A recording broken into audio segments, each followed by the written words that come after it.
so the image of the solitary author sitting alone at the desk, producing and finishing the manuscript, and then sending it to a publisher, it completely changed. And this kind of traditional figure of authorship has been critically challenged in literary and cultural theory. So yeah, my question is what does it mean to be an author in this kind of platform-driven digital culture? And in this theoretical framework, I was rethinking what Roland Barthes said about the author. He said that should no longer be seen as the ultimate source of meaning of a text. Meaning is instead produced through the interaction between text and reader. Also, Michael Foucault further complicates this idea by suggesting that the author is not only a natural category, but a function which is produced by discourse, institution, and the social system. And what we see in digital environments, such as Korean web social, is a further step in this theoretical trajectory. The author is no longer only a functional textual function, but they become a platform function. And today, especially in the context of Korean web novels, the author, as I was saying, is not a simple writer.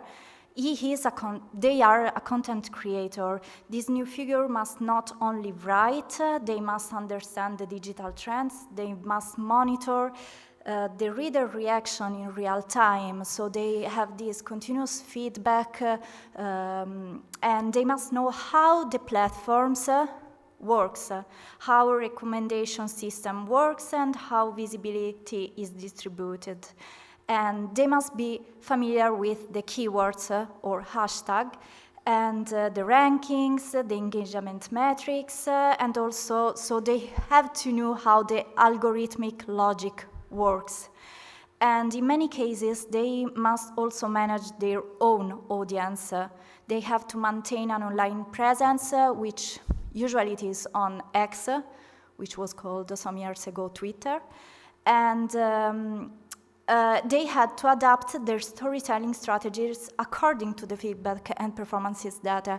In fact, many authors, when they start writing web novels, they have like a general idea of what they want to write, but not how the story will go on.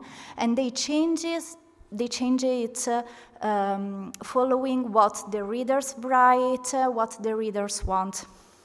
So the writing is no longer only a literary activity, and it has become this kind of form of digital production. And yeah, to understand also this kind of transformation, it is important to briefly look also at the different platforms that shaped the web novel ecosystem. The pioneers of the web novel environment were Choara, that you can see here, and Mumpia. Now, these two platforms emerged on the 2000s, 2000, when online fiction was still closely connected to internet. Now, Mumpia was founded in 2002 and under the name of Komurim, because it had a lot of stories about martial arts.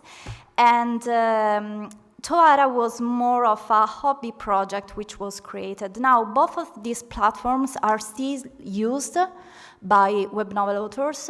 So Joara is not so used by professional web novel authors, while Mumpia is still used to debut. So if you start as a web novel author, you have 3 ways, we will see it later, you have 3 ways to become a web social zakka. And one of these is to publish on Mumpia. Then you will be recognized by some tulpansa and management agencies, and they will help you to become a professional web novel author. And then we have the 2 biggest platforms, which are Never Series and Kakao Page. And these 2, as I was saying, they are the major one. They publish a lot of web social, and they are they are the central pillars of this kind of literary activities. This platform did not simply host stories, they established in some kind of way a new model of digital literature, because with them web novels started to be read also on handphones. So also the monetization system, the algorithm that still functions today. So, to be a web novel author, you also have to know which are the platforms that exist and which one are the best for you to publish. And when we talk about web novels, of course, we talk about serialization. So you have to write 2, 3, sometimes also 5 chapters. You have to publish 5 chapters every week. And it is not a new phenomenon in literary history. As we know, long before the digital era, novels were often published on newspaper. And however, as we see today in web novel culture, this transformation is into a continuous digital practice. Most web novels have these long narrative sequences. It is usually about 300 and more chapters, also with some spin-off or sequels or prequels and so on. And usually they also have this kind of suspense at the end of every chapters. So the author, as I was saying, do not write the complete story in advance. They start by writing it, and then as it unfolds episode by episode, it is also directed by the reader. Each installment must be engaging, emotionally satisfying, and easy to read. They are short chapters, so they have to do everything, all these things in such small space. It is usually about 5,000 characters, one chapter. And in this sense, serialization becomes not only a narrative technique, but a data-driven process. And yeah, I'm trying to be quick, and yeah, because I think it's almost time. Okay, and one of the most significant transformation, as you can understand, is the changing role of the readers. There is no more this kind of traditional boundaries with writer, publisher, and reader. In the past, their roles were completely separated, but right now, the writer they have this continued feedback, they have this continued rating that they have to look up. They are also not only for themselves, for their work to become more popular, but also from the management agency which manages the author. They have to look up to the comments. And some cases, when the reader does not like what was written, the author completely changes the chapter, which was already published. So in this sense, reader becomes this kind of indirect contributors. It's like the readers is the writer themselves of this kind of stories. And yeah, and another important thing is the keywords and tags, which play this important role.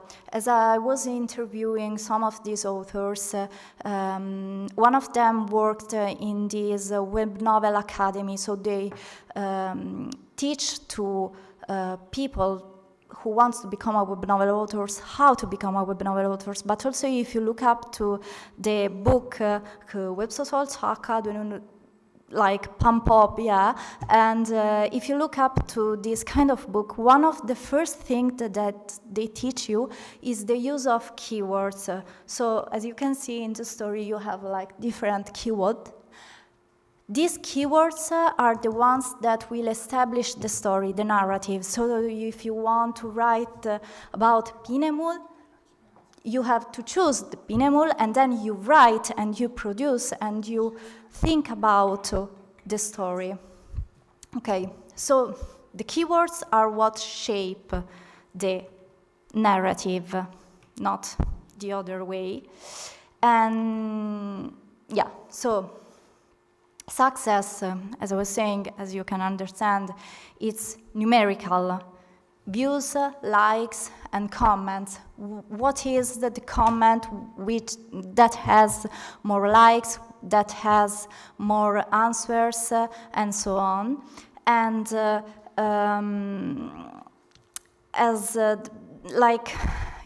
visibility becomes this kind of key resource for a professional recognition, and authors must maintain this continuous engagement. As you can see, the first thing that you see when you open a web novel that you want to read is the ranking. It's 900. This was like the first on the top 100 of web novels.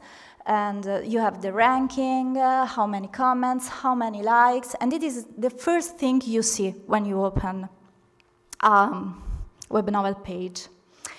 And yeah, authors work under this kind of condition of visibility and valuation.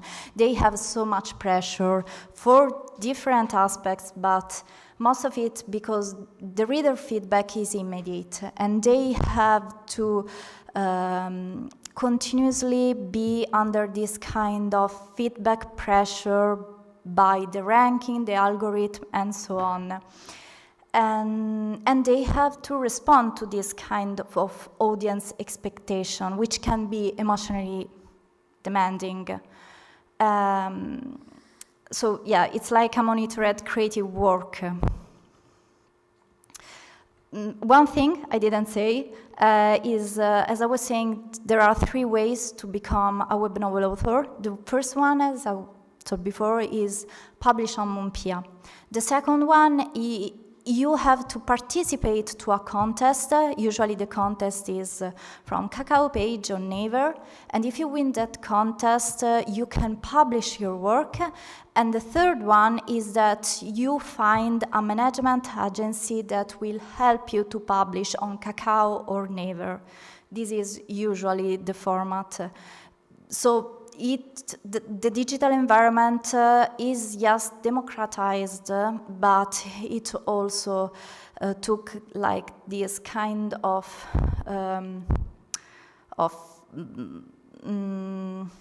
it's more like difficult to publish right now on web novels. So yeah, redefining this, so the authorship. To conclude, the figure of the author is undergoing, as you have seen, this kind of significant transformation in the digital age. Now, if Barthes declared that the death of the author and Foucault redefined the author as a function, we see Korean web novels is like the emergence of the author as a platformed function within algorithmic and participatory systems. In fact, the web novel author is not only a writer. They are a content creator, they are strategists, they have to be a data observer, and they have to be this kind of participant in this platform ecosystem. Authorship is no longer defined solely by literary talent or institutional recognition. It is shaped by interaction, visibility, and engagement.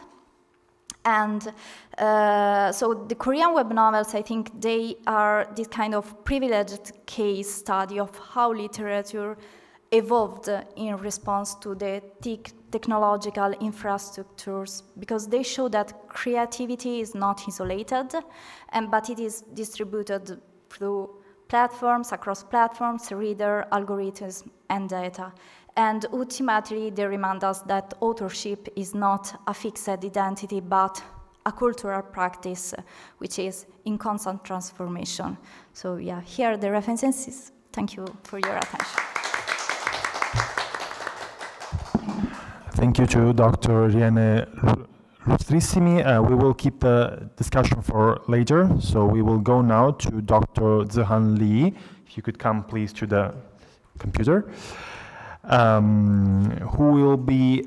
whose speech will be about a comparative study of the technologized body in space migration narratives from a philosophy of technology perspective, focusing on Kim Cho-yop, If We Cannot Move at the Speed of Light, and Ken Liu's The Waves. So Dr. Zihan Lee completed her PhD coursework in Korean language and literature at Chonnam National University and earned her MA with the thesis A Study on the Narrative Constitution of Conceptual Metaphor, focusing on short story by Kim Eran. Her major papers include a study on the aspect of power in the future of silence, focused on discourse and space, and a study on the corporeal and spatial representation of historical violence in I Do Not Bid Farewell. So, thank you. I leave the floor to her. You can use this one. Okay. Hello, my name is Zihan, and an international student from China currently studying at Chonnam National University. Today, my presentation focuses on a comparative analysis of the technologized body in space migration narratives from a philosophy of technology perspective, centering on Kim Cho-yop's If We Cannot Move at the Speed of Light and Ken Liu's The Waves. My presentation is divided into 4 parts. You might be wondering why I chose the works of Kim Cho-yop and Ken Liu, and why these 2 pieces are suitable for comparison. Let me explain their comparability.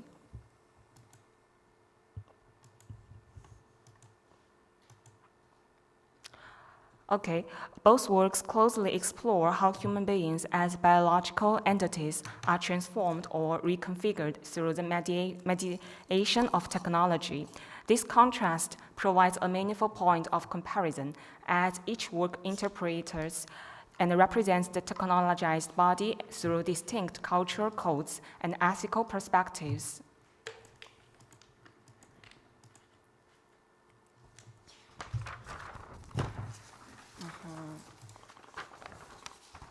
Okay, the purpose of my study is to explore the meaning of the technologized body from the perspective of the philosophy of technology in 2 works by Korean author Kim Cho-yop and Chinese-American author Ken Liu, as well as to compare the space migration narratives of 2 authors.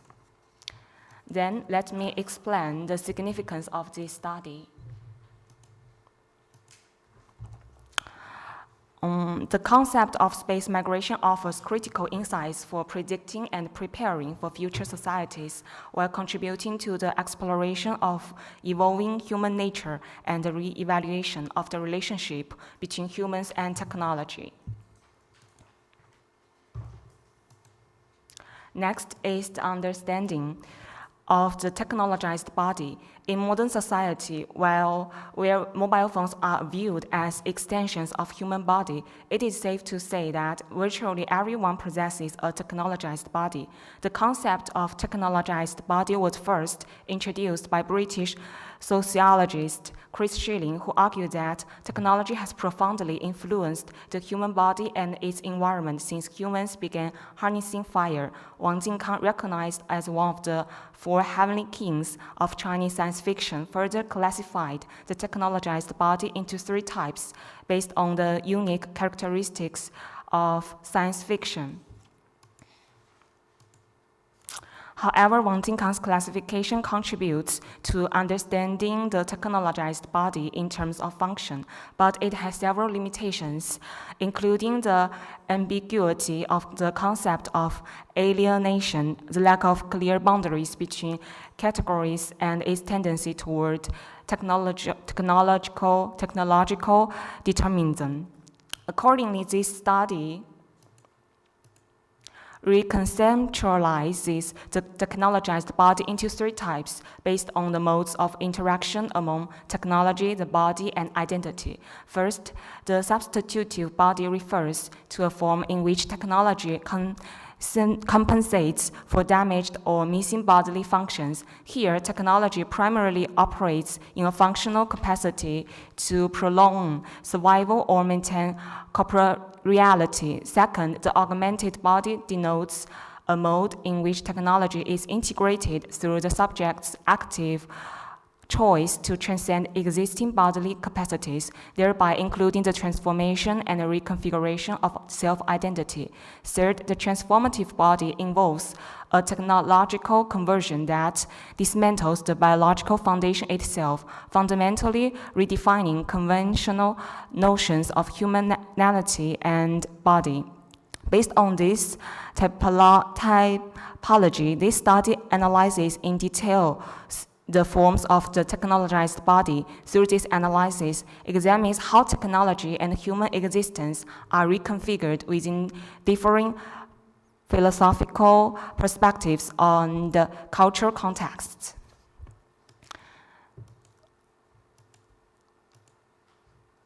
Therefore, I will now discuss the research methodology, specifically the philosophy of technology. Heidegger criticizes modern technology for reducing the world to a merely instrumental mode of understanding. Ide, on the other hand, emphasizes that technology transforms the structure of sensory experience. Meanwhile, Simondon understands technology as a mode of existence in itself and proposes the possibility of co-evolution between humans and technology.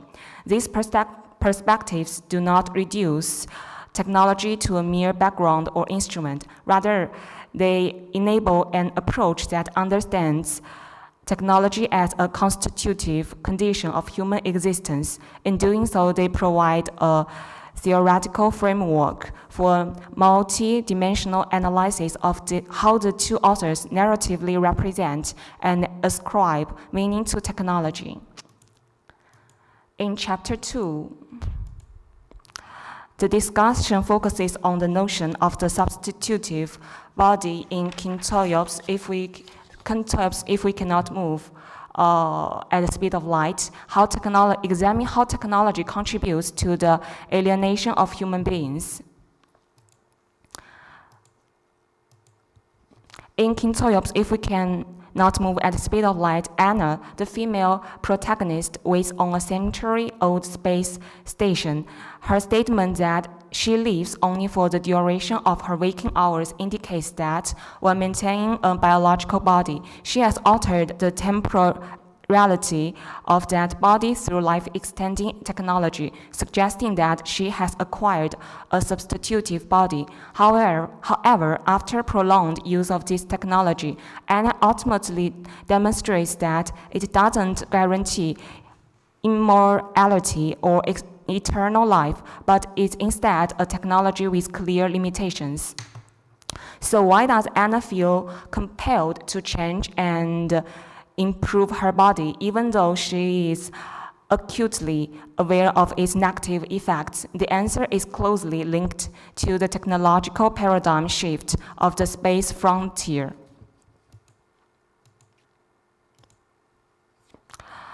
The novel introduces two types of interstellar navigation technologies. Warp travel is a method where the spacecraft warps the space around it to shorten the travel distance. However, this technology has its limitations, as it cannot achieve infinite speed, resulting in long travel times and high energy consumption. On the other hand, wormhole pathways represent a technology that sparked the second revolution of the pioneering era by utilizing the countless wormholes already existing in the universe. This method is faster, safer, and more economical, but its drawback is that it can only use pre-existing pathways and cannot create new ones. As warp travel became commercially viable and several planets were colonized, the federal government expanded its presence into space, and planets with resource-rich or Earth-like environments were developed. This was a golden age of space exploration, with many people dreaming of life on new planets. Anna, who was developing the anti-freezer, the centerpiece of the deep freezing technology, remained on Earth, driven by her academic curiosity and ambition to contribute to the future of humanity. Her husband and son first settled on the third planet, Slamfonia, following the current trend of space migration using warp travel. But the Federation later decided to abandon warp travel in favor of more economical wormholes, placing planets without existing wormholes on the distant space list. Anna was so engrossed in her research that she didn't even realize that Slamfonia had been classified as distant space because there were no wormholes around it. In the end, Anna missed the last ship to Slamfonia and was already bereaved of her family. Thus, Anna's husband and children, who chose to migrate to space but lost their connection to Earth, and Anna, who had achieved some degree of self-actualization through the development of new technologies but was left behind the technological replacement, were all marginalized and excluded from the federal government's technological choices. In the end, they are victims of technological progress. This may sound like a simple slogan, but it's closely related to the truth that guns do not kill people, people kill people. In other words, this situation is not the inevitable result of technology, but rather the outcome of human choices and failures. Moreover, as argued by Ide, technology inherently amplifies the scale and speed of change, meaning it is fundamentally non-neutral. According to Heidegger, who explored the ontological nature of technology, the federal government, which has driven the technological paradigm with its eagerness to expand into space, is also dominated by technology. The attempt to manipulate and control nature comes first from the tendency to dominate nature in the pursuit of greater efficiency, before the discovery of rigorous laws in science. Heidegger called this technological innateness. The federal government was thus strongly influenced by this technological innateness, and technological efficiency overwhelmed their decision-making. They are constantly being asked to produce more and more, not just to fulfill needs. And here comes to the third part. Chapter 3 analyzes the process through which technology and humanity gradually converge, centering on the augmented body and the transformative body in the works of Ken Liu. In Ken Liu's The Waves, the protagonist Maggie Chow is a 35-year-old expert in self-sustaining ecosystems, entrusted with a mission called the Seafoam Project on Earth. You can see here, Seafoam Project. Yeah. And aboard the spacecraft, Maggie autonomously activates a nature photonic neural interface chip implanted in her brain to communicate with her husband Chow. In this respect, they can already be understood as possessing augmented bodies, having expanded their sensory and cognitive capacity through technology. However, Maggie and Chow have opposing views on the use of this chip. This connects to the concept of sensory extension reduction raised by Ide, who argued for a technological philosophy of practice. This chip enables the expansion of communication systems beyond the limited scope of sight and hearing, keeping us always connected. At the same time, however, it reduces the full range of comprehensive sensory experience that we have when we communicate verbally, and in its focus on efficient information transfer, it risks sacrificing essential elements of human interaction. In the ship's closed ecosystem, the population ratio of adults and children is carefully controlled, but when Earth sends the perfect eternal life technology, each member of the crew is forced to choose between life and death. Maggie's daughter Lydia, who like Chow chooses a life with death, grows up to choose a career based on the results of an aptitude test and marries a woman named Catherine, recommended by a computer. Linda seems to passively accept a life designed by sophisticated calculations and plans, but at the same time, we see her actively enjoying a stable and relaxed life with the help of advanced technology. In this process, algorithm-based computers seem to go beyond simply collecting and calculating information and embody the possibilities of human technology interface proposed by Ide. Lydia, who is married to a woman she loves deeply, demonstrates a symbiotic integration of the human and instrumental orientations. In particular, the relationship between Lydia and Catherine can be interpreted as an example of how homosexuality is not simply an expression of biological instinct, but a meaningful choice made by individuals as a result of deep reflection on their lives. On the other hand, Maggie's son, Bobby, who chooses eternal life, is both an old man and a child, having frozen his physical age 10 years at 10 years old and possessing the knowledge of an adult. Bobby's constant pursuit of renewal shows him actively acquiring new knowledge and internalizing a new worldview in the infinite time available to him through the benefits of eternal life. The development of eternal life technology can be interpreted as opening up the possibility of humans to escape the inevitability of death, the sense of urgency and the crisis that comes from finitude, and become truly autonomous and self-motivated beings, independent of eternal factors. At their destination, 61 Virginis E, the pioneers encounter a world where the boundaries between mind and machine have been blurred, where humanity has been transformed into thinking machine with metal bodies.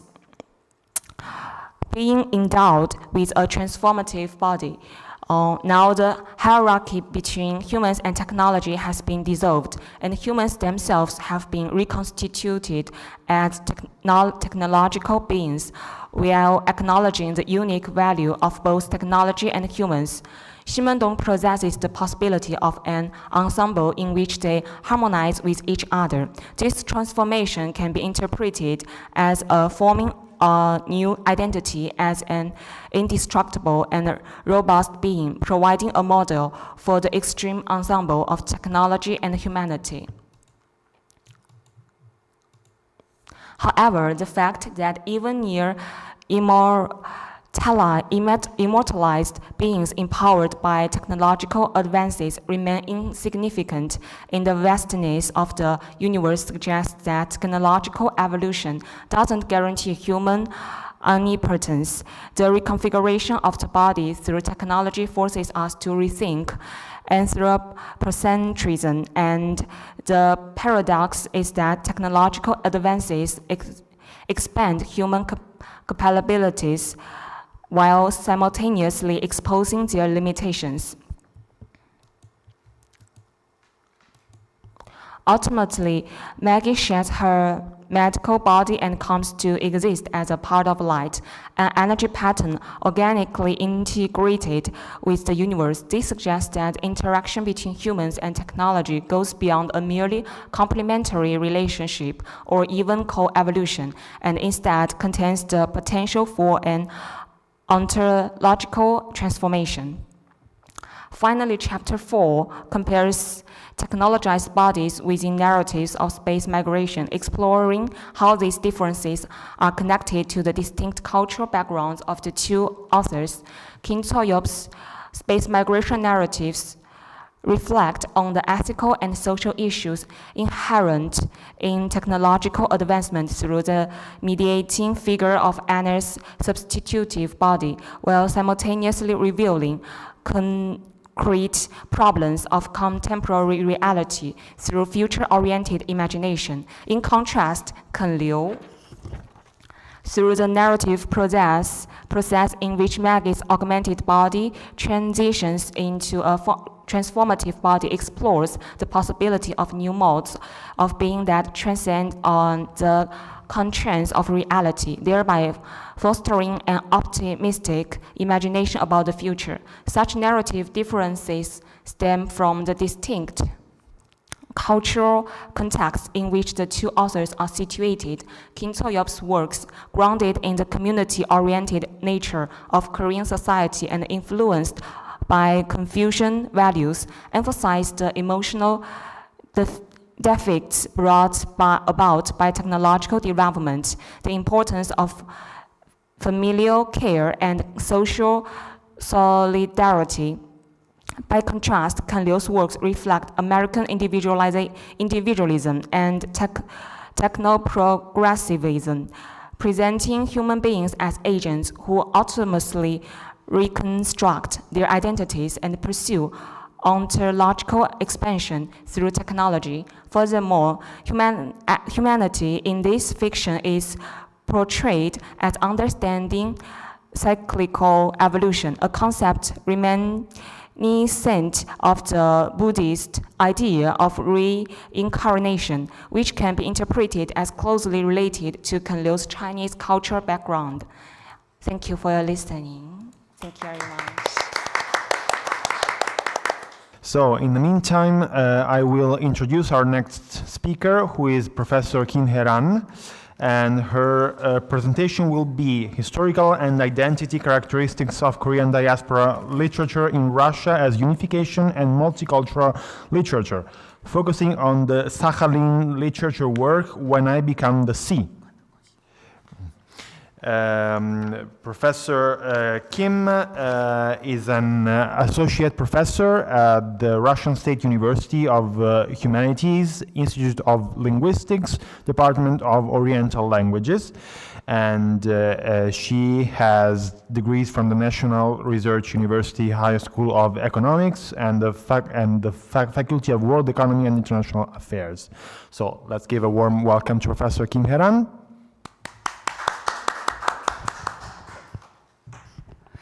Hello, my name is Kim Hyunhee. I teach Korean and Korean Studies at High School of Economics and Russian University for Humanities.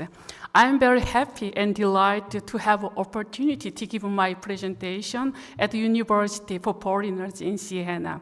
The topic of my presentation is today Historical and Identity Characteristics of Korean Diaspora Literature in Russia as unification and multicultural literature, focusing on the Sakhalin literature When I Become the Sea.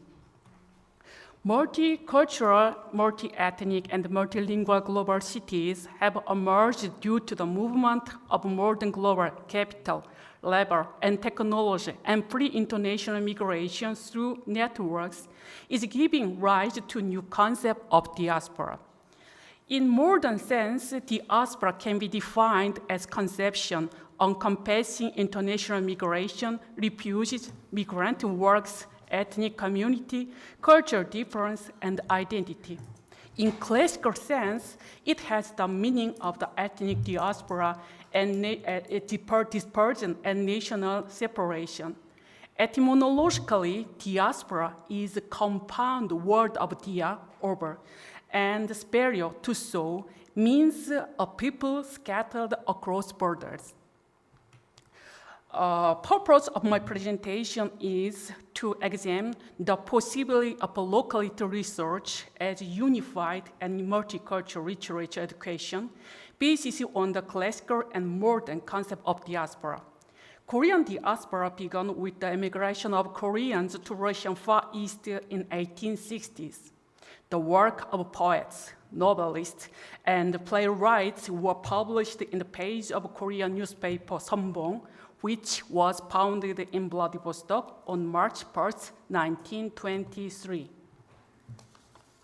Approximately 4,400 Sakhalin Koreans have permanently returned to South Korea and are living in Goryeo village in Ansan, Gyeonggi-do province. They have movement from life served by forced conscription to Sakhalin to new settlement are living as multicultural citizens of South Korea. In other words, they are forming a new diaspora and multiculturalism, creating new cultural transformation. I believe that Sakhalin literature overcoming border will serve as part of multicultural literature education. They will be able to find common basis in the life of Korean, which who have been separated for a long time and either future as part of unifying literature education that will be able to find the common basis in the life of Sakhalin Korean who migrated from Russia to North and South Korea. The Korean diaspora literature, When I Become the Sea by Choi Victoria, a current permanent resident of Korea and third generation Sakhalin, contain the family history for four generations of Sakhalin compatriots from 1830 to 2022, as well as the history of Korea, Japan, Russia by era. Koreans who were taken to Sakhalin coal mines by the Japanese proposed labor. Grandparents who were among the Koreans who were drafted and died longing for their homeland for a long time without knowing Russian. The story of a comfort woman, the reason why Sakhalin Koreans were ruled by Russian Union again after Japanese defeat in 1945. Why they remain stateless and acquire Soviet citizenship. The visit of Koreans to Sakhalin right after the 1988 Olympics. The search for separated family among Sakhalin and South North Korea. The naturalization of Korean compatriots to Korea. All these are stories of family love. It contains the heart of love, wanting to return to hometown for following the sea by cremated one's body after death and scattered the ash on the sea. Literature is a product of thought consciousness, therefore enable equal change between people, nation, and the world. As a community with shared historical destiny, diaspora literature created in Russia, in Central Asia, can further expand the possibility for South North Korea to become unification literature, especially in countries such as Central Asia and Russia, where communication have been cut off due to the political and historical circumstance. Cultural transformation Korean diaspora literature written in local language can create understanding, the sympathy between the two countries. In addition, cultural transformation that inform about the inheritance of Korean cultural tradition and the understanding of local culture in Russian Central Asia is believed to narrow the cultural gap between Korea and Russia. The world historical experience and sympathy of modern and contemporary Koreans can allow Korean literature to occupy a special position in the world. The toponym Sakhalin was attributed to the island by the Mongols in 13th century, meaning rock entering the Black River. Indigenous Ainu language, Island of Bridges, in Japanese, Karahuto. Russian constitution, the majority of Sakhalin's population, accounting for nearly 80% of total, and the largest ethnic minority on Sakhalin is Korean, comprising 12% of population.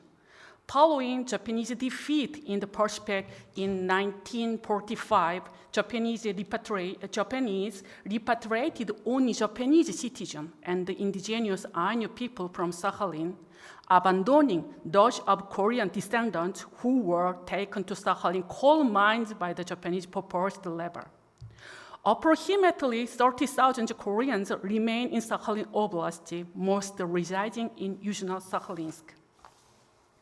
Korean diaspora literature writer Victoria Choi introduced the cultural representation of the Korean locality in Sakhalin through her family story spanning 4 generations and maintained Korean identity even in difficult times while introducing in Korea tradition, culture, and custom in detail to Russian readers.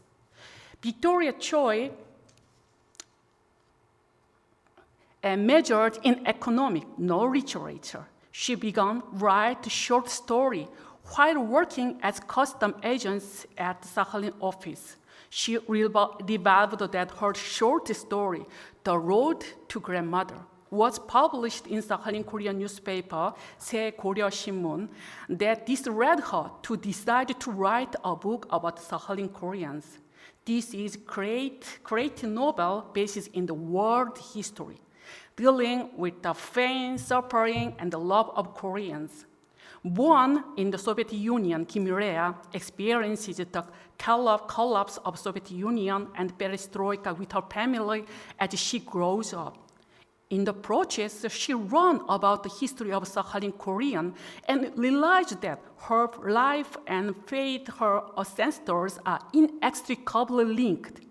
The novel wins Sakhalin Kuznetsky Literature Award in Russia and the Far East Arseniev Literature Award for long novel. The novel is compounded 5 parts, and each part connects the story of 4 generations of Korean family, based on historical facts, conveying the harmonious relationship between the thought, feeling, lifestyle, and the long-standing interest of Sakhalin Koreans. With one set of perestroika, Ria's life undergoes a transformation. Her growth unfolds against backdrop of sweeping national change. From childhood, Ria comes to understand why Confucianism values family above all else and realizes her inextricably connected to her ancestors. Much like almost a century prior, she once again experienced the tragedy of a separated Sakhalin Korean family. Ultimately, she finally uncovered why her grandparents wished to have their ashes scattered in the sea. The 30-year-old Korean girl Kim Il-sung, who is residing in Vladimirovka, is honor student attending a Soviet middle school. After school, Ria visits her grandparents. On the bus returning home from their grandparents' home, Ria, a Russian female passenger, make a derogatory remark about ethnic Korean to her. As a child, Ria took adult behavior for granted, but she grows older. She began to wonder about the reason behind such attitude. Ria's grandmother was reluctant to discuss the history of ethnic Koreans settling in Sakhalin, asking her daughter not to dwell on past. Based on my analysis, the protagonist named Ria delves from the last 2 syllables of the word Korea, in Russian Korea, Rea, in English Rea, Korea, and a deliberate choice for the character's name. I think the name refers to both North and South Korea. The second section titled Karahuto, meaning in Japanese Sakhalin, recounts the experience of ethnic Korean living in administrative district of Toyohara City. During the 1940s, alongside the story of Japanese defeat in the World War II, this section of the novel portrays the life of the first generation of Korean, Ria's grandparents in Karahuto, illustrating their suffering and pain, their efforts to maintain their Korean cultural heritage and identity as ethnic Korean, and their yearning to return to her homeland. The third section, Youth. This is set in 1983 in Soviet Union, especially in Yuzhno-Sakhalinsk in Siberia. This section effectively illustrated the struggles young ethnic Korean in Russia face regarding identity preservation and inter-ethnic marriage. Traditionally, Koreans have a custom of marrying with their own ethnic group. Ria experienced psychological unease and confused about maintaining her identity amidst various conflicts with her family, her boyfriends of different nationality, herself as she grappled with whether to break or unfold this tradition. For first section, themed family, this set again the backdrop of perestroika in the 1990. A television Yuzhno-Sakhalin video conference between the Korean and South Sakhalin was held to facilitate in reunion a separated family among North, South Korea, and Sakhalin. The fifth section, titled Grandmother, is set in Ansan City, South Korea, 2008. This part delves into experience of family separation that the first generation Sakhalin Korean and their direct descendants face once again, as only first generation are eligible for repatriation to South Korea. One day, Ria's granddaughter born in Russia, the grandmother, same day passed away in nursing home in Korea. Following the Sakhalin Korean tradition, her mother's cremated ashes are scattered at the sea in Korea. 1 year after the entire Ria's family gathered in Korea, they celebrated Ria's granddaughter's first birthday, Dorjanchi. A few days later, they reformed our ancestors' memorial rites by the sea. Grandmother's lifetime longing to return to her homeland finally sees she fit touch native soul, but accordance with Sakhalin Korean tradition, she is cremated and her ashes are scattered at sea.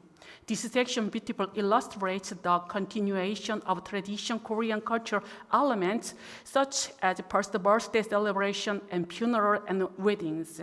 Victoria Choi novel, When I Become the Sea, is written in unique and beautiful style, showing Russian readers the world of the Korean ethnic community that was not well known, including family, women, tradition, language, and psychology. This novel, translated into Korean by me, can be introduced not only to Korean readers, but also the Korean diaspora around the world, narrowing the long distance and bordering our understanding of the history of Korean naturalization in Korea, their identity, and the life of Korean diaspora.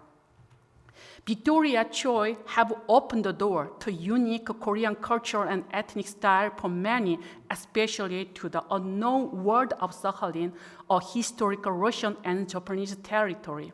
Victoria Choi has expressed this Korean culture world delicately and poetically, as well as honestly and vividly. She has delicately connected the story of 4 generations of Korean family and tried to convey their thought and the feeling, as well as her harmonious relationship between their lifestyle and the long-standing customs. Above all, the story of a Korean family living away from their hometown, and the roots as very suggestive in that pain and suffering, as well as their desire to preserve their tradition and identity, resonated with readers all of nationality. This is one of the greatest rules of the novel.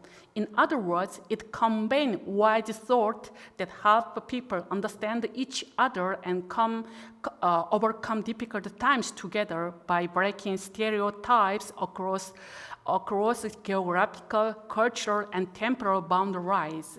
This work is not simple spatial story of former Soviet Union, but novel that connect the past and present of the life of their descendants from 1840 to present 2025. Thus, it is a work that created a link in this connection, and its significance is great. I would like to suggest that we should expand Korean contents of boundless K-Korea literature behind the limitation of Korea Saram literature, becomes the soul of the new Korean wave, thereby offering the possibility of the new genre. In boundless digital environment, K-Korea literature as transnationalism should move forward as a world literature, diaspora, multicultural literature, and Eurasia literature. And there should be continuous effort and discussion to discussion to solidify its position. Thank you for listening. Thank you to Professor Kim Heran. We will now start the discussion. So if I will give the word to the public, so if anyone has a question, please raise your hand. We will bring you the microphone. I will bring you the microphone.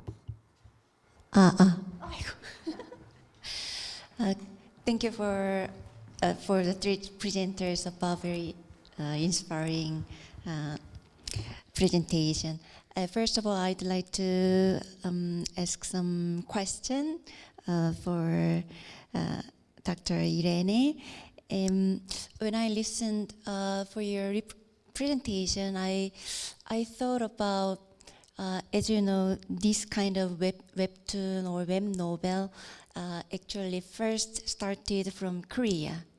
So I thought, why it was started from Korea? Actually, this is a globalized world, and every country uses the internet.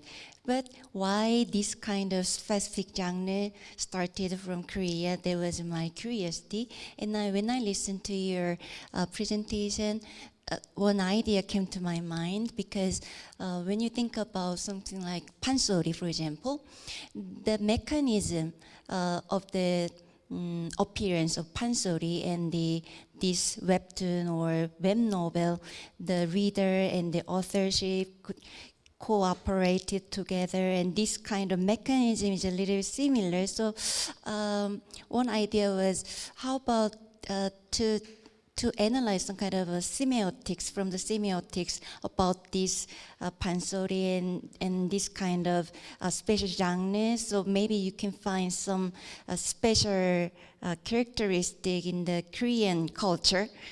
Maybe so they were just came to my mind. Okay, so first of all, thank you for the question, Professor. And the pansori connection, I didn't think about that, but it is really interesting, because there are some kind of similarities about this. So yeah, I will continue also on this route, because I think web novels, there is like a lot of young research in Korea, but there are not so many outside of Korea. So yeah, I'm really interested about this. To be honest, about your question, the first part of what you said, to be honest, there are some kind of works, narrative works in digital literature all around the world that were, then they became famous and they were published also as Tonitak, as paper books. For example, there were some famous book published on Radish, Wattpad, and so on, from America, Italy, France, that they became famous online, and then they were made in paper and also adapted as movies or TV series. However, the big difference, I think, why webtoon and web novels became, Korean webtoon and web novels became so famous, there are different reasons.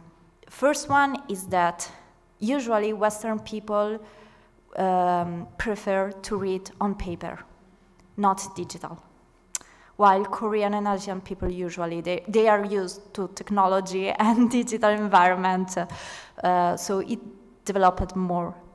Also in development, Korea from the 80s, they had this kind of big policy development on technologies. So it grew a lot also in the literature sense. From the 80s, there were before the PC Sosol, Internet Sosol, Insol, and so on. So they have a long history, while in the other part of the world, other nation, it is a more recent phenomenon. And the third reason, I think, it is also because of the Hallyu. So what the Korean government is doing with web novels. First of all, there is the OSMO, so one source multi-use, the transmedia storytelling.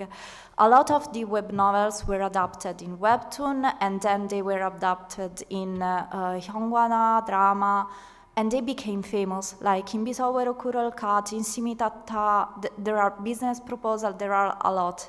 And then they became famous as drama, as cinematography product. People liked it and they started reading it. So it became like this big kind of industry. So I think there are these three main reasons why web novel and webtoon became so famous all around the world. Webtoon more than web novels, and also what I find interesting about webtoon is that webtoon is a Korean media. So there are some kind of digital comics all around the world, but webtoon is this kind of media that started being used also by some international authors. For example, there is this Australian author, Rachel Smith, and she became famous for her story which is called the Lore Olympus. It is like a retelling about Hades and Persephone in a modern key. And she really became a lot of famous. She won a lot of prizes, but the media is a webtoon. So a lot of like international authors, international comic authors, they adapted to the Korean media. And I found it really fascinating, this thing. I hope I answered your question. Thank you. And can I say one more? Okay. And I have a question for the Professor Kim Hae-ran 선생님. 한국어로 해도 될까요? 네. 아주 재미있게 잘 들었는데요.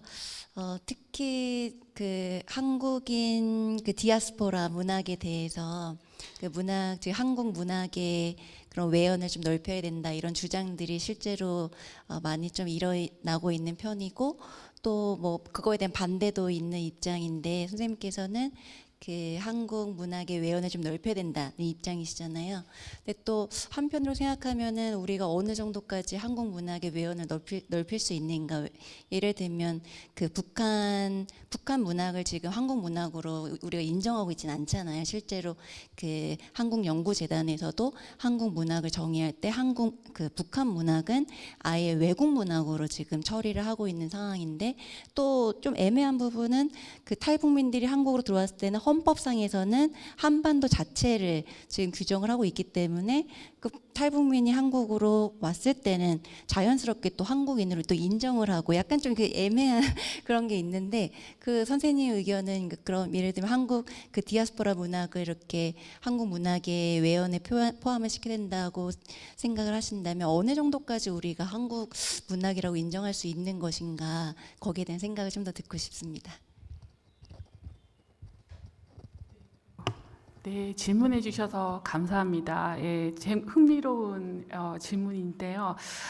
제가 발표했던 채 빅토리아 씨는 사할린, 제가 이 발표에서 시간상 구체적으로 제가 언급하지 않았던 부분이 있는데 중앙아시아 고려인이 있고요. 사할린 고려인이 있는데 두 파트가 정체성이 다릅니다. 왜냐하면 사할린에서는 그 일제 시대 때 광부로 이렇게 갔던 사람들이기 때문에 대부분 징용자들의 대부분이 전라남도, 경상도, 충청도 이 삼남 지방에서 징용되어 갔고 그리고 보통 말할 때 러시아 내에서도 사할린 한인들은 말할 때 우리는 고려인이 아니고 우리는 한인이다라고 말하거든요. 그래서 역사적인 언급 드렸던 바와처럼 이런 남북이 분단되고 다시 이제 한국으로 들어오지 못했기 때문에 이렇게 그 자체 내에서도, 그리고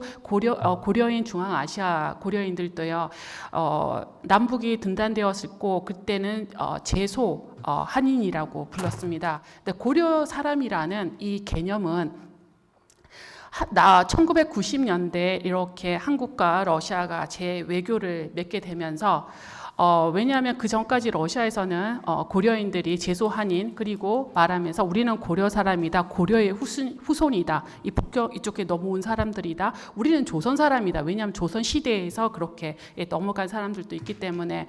그런데 남북이 이렇게 연합이 되면서 한국이 있으니까 조선 사람인 북한이기 때문에 난 남한 고려인들의 정체성이 이 고려 사람이라는 이 용어 자체가 나는 한국 사람도 아니다, 나는 조선 사람도 아니다, 북한 사람도 아니다. 그래서 2000년 한국과의 수교가 이루어지면서 고려인 후세들이 우리는 고려 사람이다라는 정체성이 이렇게 만들어졌는데, 제가 말하는 이 채 빅토리아 이 작가는 정체성을 한인이라 그렇게 말하고요. 정체성에서 분리되어야 하는 거는 사할린 한인들은 정확하게 한국 이름을 가지고 있습니다. 여기서는 채 빅토리아 씨는 채옥순이라고 하는 분명 한국의 이름을 가지고 있고요. 그리고 이분은 분명히 한국으로 기화를 하셨습니다.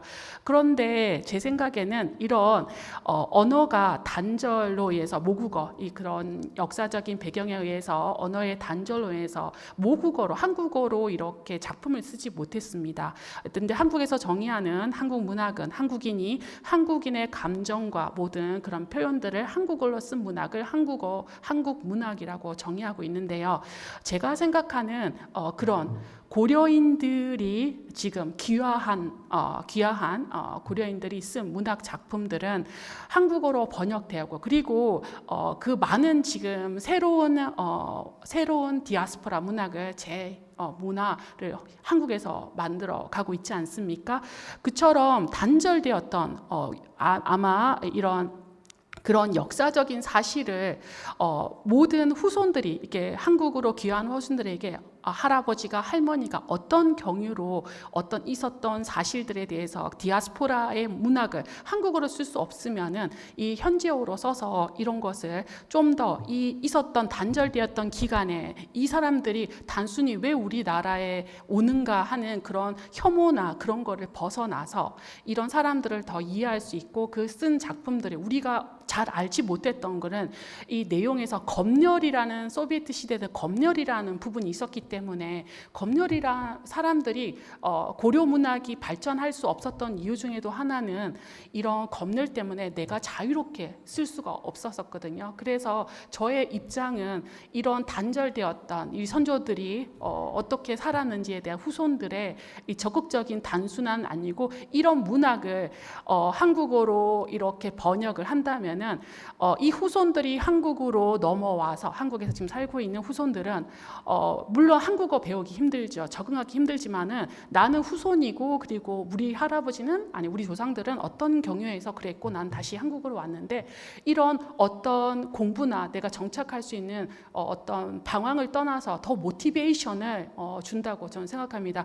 그래서 제가 몰랐는데, 단절로 인해서 몰랐는데, 나중에는 부모님이 말하지 않고 그에 대한 사실에 대해서 나는 우리 할아버지가 어떤 독립운동이나 어떤 러시아 땅에서 연해주에서 어떤 걸 하셨던 분을, 할아버지가 어떤 분이라는 걸 알고 이후에 한국어를 더 배워야 되겠다. 그리고 한국어에 그에 대해서 작품을 썼거나 할아버지가 뭔가 신문에 냈거나 하면은 그에 대한 열망으로 좀 더 한국에 대해서 더 알고 싶어하고 자신을 더 찾으려고 노력하는 그 노력이, 모티베이션이 더 크다고 저는 생각합니다. 그래서 이런 중요한 거는 제가 봤을 때는 이렇게 단절됐던 기간을 좁힐 수 있고, 그리고 단절된 기간에 그런 모든 새롭게 이 사람들이 한국 문화를 러시아에 가지고 가서, 사할린도 실질적으로는 러시아의 영토에 속하는데요. 이런 문화들이 다시 와서 고려인 사람들이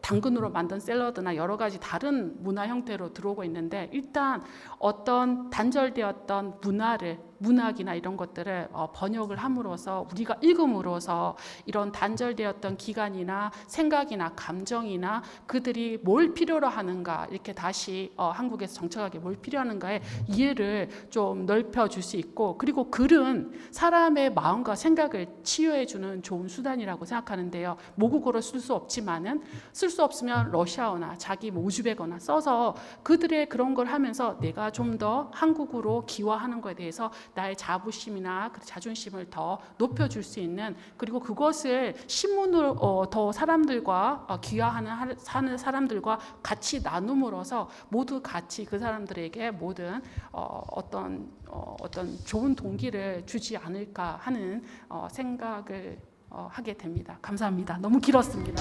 네, 감사합니다. We only have time for one very quick question. My colleague wanted to ask a question if you would like, before we go to the coffee break, so we don't want to keep you. Okay, I have a question for you. Thank you for your presentation. I enjoyed both of your presentation really much. I will ask you a question later. I wanted, it was like more a philosophical question because now we have AI, intelligence, prosthetics, mostly AI. And how do you think the concept of technologized body in this novel can help us maybe to understand better the current real-world technologies? That is the question. Okay, thank you. Thank you so much. Actually, I think maybe with the development of technology, we have to adjust to the environment. So actually, I have mentioned that actually nowadays everyone has a technologized body because, you know, the handphone, we can't live without handphone. It's like kind of our body. And maybe in the future, the technology may be much more, how can I say, a part of our life. I think because we can't stop it, we just have no ability to do that. So it's quite important to keep up with the development. And also, I think maybe some people may be concerned about the future because AI develops so quickly. But on the other hand, people may get some benefits from that and may have more time to live for themselves. Yeah, I think. Thank you so much. Thank you. So thank you to all the speakers and thank you all for coming, and we will be going down for the coffee break now. Thank you. 네, 4시에 다시 시작합니다. 예. We can together take a picture with the mother. We should probably take a picture together before we go down. I will take it. Okay, let's start with our session titled Digital Humanities and Semiotic Practices in Korean Culture. My name is Federica Brachini, and I'm a research fellow here at the University for Foreigners of Siena. Unfortunately, I can't speak Korean, so please forgive me in advance for my pronunciation of names and titles, and also maybe forgive me also for my English. I would like to thank my colleagues for organizing this conference, and also thank you all for being here to listen to this panel. In this session, we will have 3 presentations, and I would like to remind the speakers that they have 20 minutes for presentation, and after all the 3 presentations, we will have a final discussion. So, let's start with our first speaker, Hyunhee Lee, from the Vilnius University. La Badiena. La Badiena, that's the only thing that I know from Lithuanian, but I switched to English to introduce our speaker. Hyunhee Lee is an assistant professor at the Institute for Asian and Transcultural Studies at Vilnius University, where she teaches Korean language and culture to undergraduate students. She earned a PhD in Korean language and culture in Korean Studies from the Graduate School of International Studies at Hiwa Women's University. Her research explores gender and intimacy in contemporary South Korea with a focus on romantic relationship and the issue of low birth rates. She also studies the K-pop fandom as a transnational arena where femininity and empowerment are reinterpreted throughout digital media. Today, the title of her presentation is Visualizing Girl Power, a digital semiotic analysis of Blackpink's global image and online fan culture. So, the floor is yours. Thank you for the introduce myself. Thank you so much. Hello everyone, my name is Hyunhee Lee. I'm from Vilnius University. I hope you are not much tired. Blackpink maybe gives you power to a little bit wake up. Today I'm talking about visualizing girl power, a digital semiotic analysis of Blackpink global image and online fan culture. I went to Paris in 2023 and 2025 for Blackpink concert, and also I went to Blackpink in Cinema the World Tour movie in Tampere, Finland, 2024. When I went there, I observed something interesting, that there are so many girls, like really young girls, like with the parents in Paris.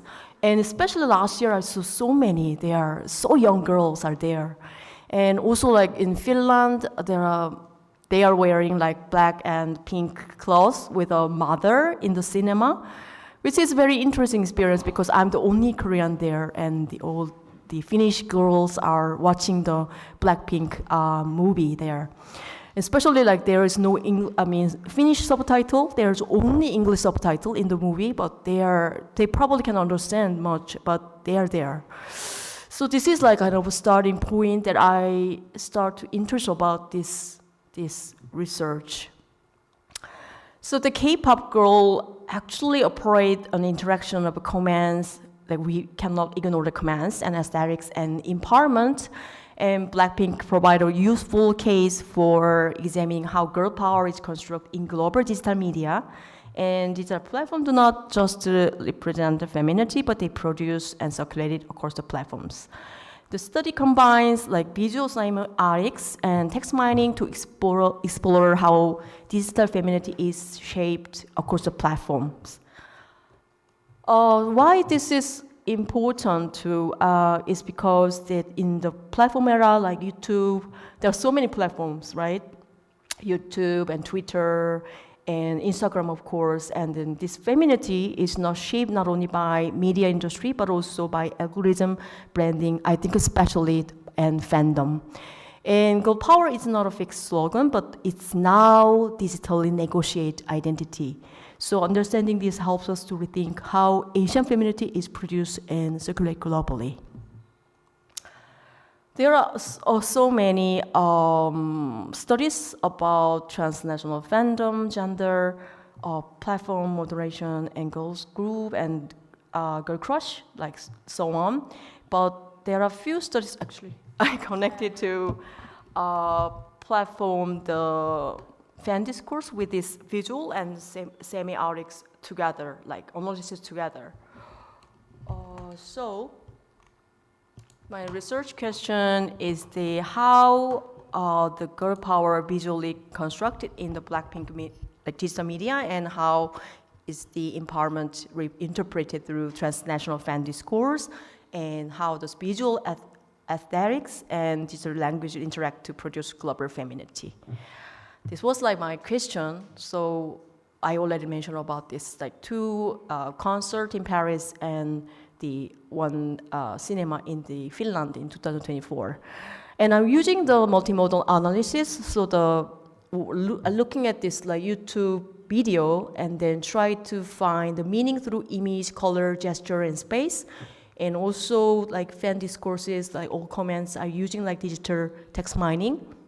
Try to find the linguistic patterns and integration with the like quantitative pattern with the interpretive analysis.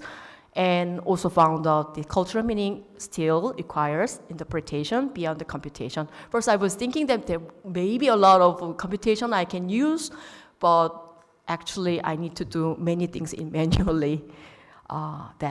And the corpus was I was using the YouTube music video and Instagram posts and fan comments. As I said that I tried to find the visual motif and linguistic patterns.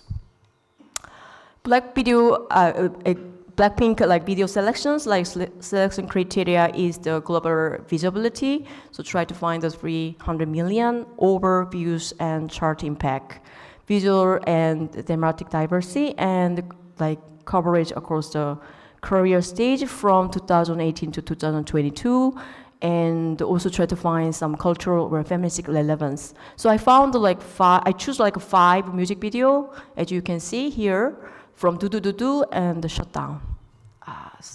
And also I checked the jump now is over 300 million views. So in the future, I think I can also add a jump, but not go yet. And I make the like 4 different like data structures. So first, like put the like metadata and lyrics, and especially focus on the visual frames. Like just looking at the music video several times and try to find the meaning and analysis about the key scenes, and also like the impression and semiotic interpretations. And I also put the like analytic notes folder. Through I found like a shared pattern. So through these visual findings is that there is a showing like crown and throne and elevated gaze and control positioning. It shows like sovereign femininity. And as you know, that this gun pose that they have, then tank is like crystal tank, and they have also aggressive gestures like showing this weaponizing femininity. And they also like in the video that you can see a lot of like direct gaze to the video and command and performative control. As you can see there, like Lisa was holding this dog, and then that kind of performative like control. And also can see the modified hanbok, and they also like the mythic, the Troy wooden horse was in the music video, and there's also different kind of clothes like from like global aesthetics. So this kind of recurring pattern construct a stylized and powerful form of femininity across the Blackpink music videos, as you can see.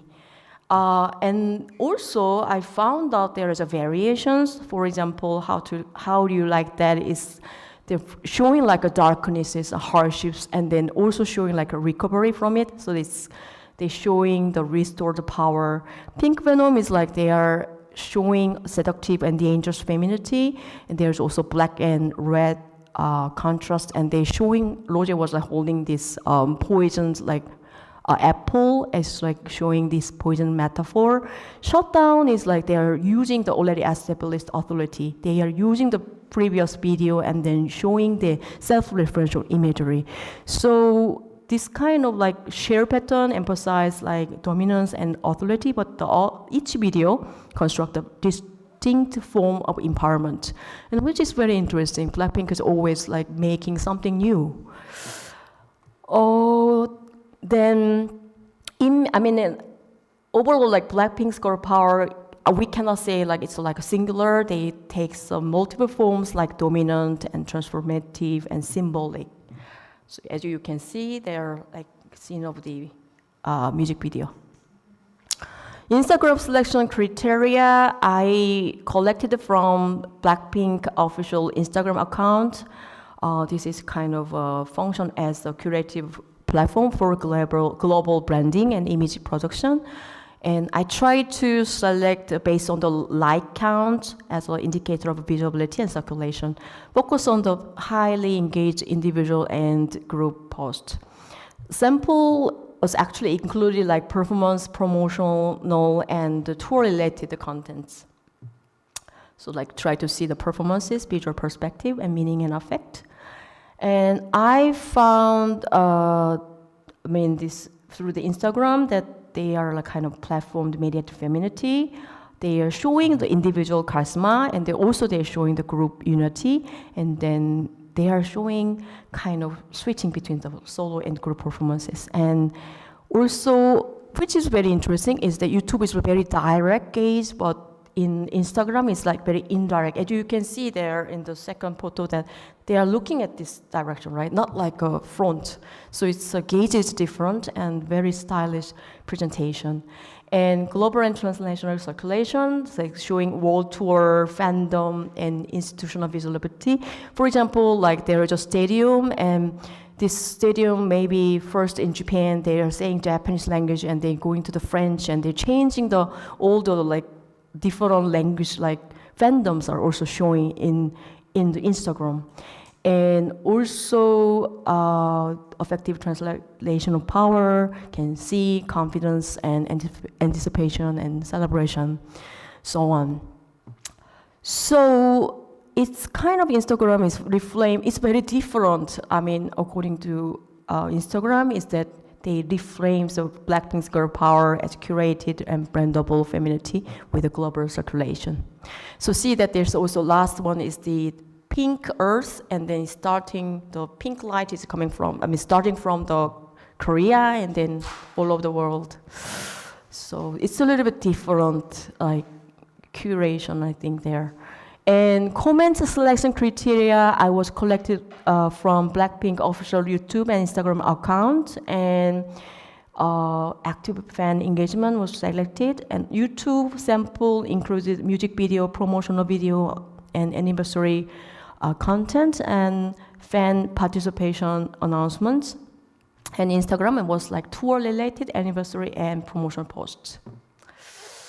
So the selected contents is YouTube is, as you know, this do and Shutdown, Bompink in Cinemas teaser, 9th anniversary video, and fan-approved UGC announcement. And Instagram is like Deadline teaser, 9th anniversary, and Blackpink World Tour in Cinemas. So I collected like YouTube is like 5 videos and 100 comments each. 50 is most liked, and 50 is most recent comments. Is because I would like to see the compare highly visible fan discourse with a more immediate reactions. Instagram was like a little bit small, like 3 posts and 20 comments each. And I only selected from most liked comments. So this one allowed to focus on the most visible and widely endorsed response on that platform. And I'm using text mining procedure. I used the Voyant tools because I had a very small corpus, so that's why I use it. And stop word I was using the stop words because I wanted to remove the common functional words and platform specific noise. For example, Blackpink and Blink, and there are so many like words are coming again and again, so I just need to get rid of it. In the analysis, focus on word frequency, term distribution, and co-occurrence patterns. So, yes, I make 2 separate YouTube corpora because I wanted to compare how performance contents and community contents generate different audience response. So group 1 is focused on music performance-oriented contents, and group 2 is like more event, promotional, and community-oriented contents. And each file was treated as separate documents. And this is like a preliminary findings for group 1. And you can see, because like you see the number 1 term is Blackpink and 68 times coming. Because like when you didn't use the stop words, then it's showing like this way. I wanted to show this, so that's why. So 68 times is like mentioned. But high frequency term include love, amazing, and beautiful. And found out the fans frequently express emotional attachment and like aesthetic admiration. And girls, you can see the girls and 6th and queens are 7th, and so just a symbolic framing of Blackpink as a powerful female collective. Yeah. And group 1 trend pattern is that can see affective terms such as love and amazing appear across all 4 group 1 file, and it shows that emotional attachment and admiration were common in music and performance-oriented fan comments. And primary finding for group 2 is that you can see the number 1 is love, 66 times counts, happy, thank, and amazing.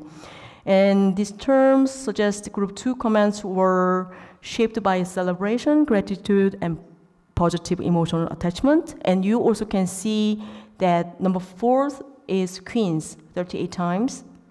And it also indicate the collective admiration and symbolic praise for Blackpink. So if compare with the group 1, group 2 was like foreground more celebratory and community-oriented fandom discourse. So that is that. So I wanted to move on. And then Instagram is like, as you already saw, that it's very small corpus, and I just using it as supplementary data. And 3 Instagram text files are created with the 20 most liked comments. This was like more like tour related and the film related promotion posts. And this is a finding, and as you can see, number 1 is love, and number 2 is Lisa, 3 is Jisoo and Jennie. So the member names are appeared, and also like highly frequent terms like love, heart, thank, best. And the sample like Instagram comments were quite short. I mean, Instagram was very difficult for me. I mean, to find it because sometimes so short and sometimes too long and very difficult. Anyway, often center on praise, and individual members, they love this, like Lisa or Jisoo or Jennie, and terms such as music and voice also suggest some attention to performance-related qualities. So, conclusion is the yes, fans' response to Blackpink with admiration, pride, and emotional attachment, and fan discourse presents Blackpink as a powerful female queens. Remember queens?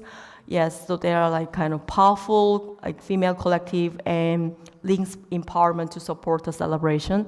And visual aesthetics and digital language together construct an effective and aspiration transnational femininity. Final one is the fan comments does not just reflect media consumption, but they help to shape the meaning of empowerment. I found out this, which is very interesting. They are very strong voice in the fans' comment. And YouTube and Instagram differ in form, but also circulate the Blackpink symbolic femininity. And digital fandom plays very important role in shaping global meanings of femininity, power, and celebrity. Okay, that's it for my presentation. Thank you so much.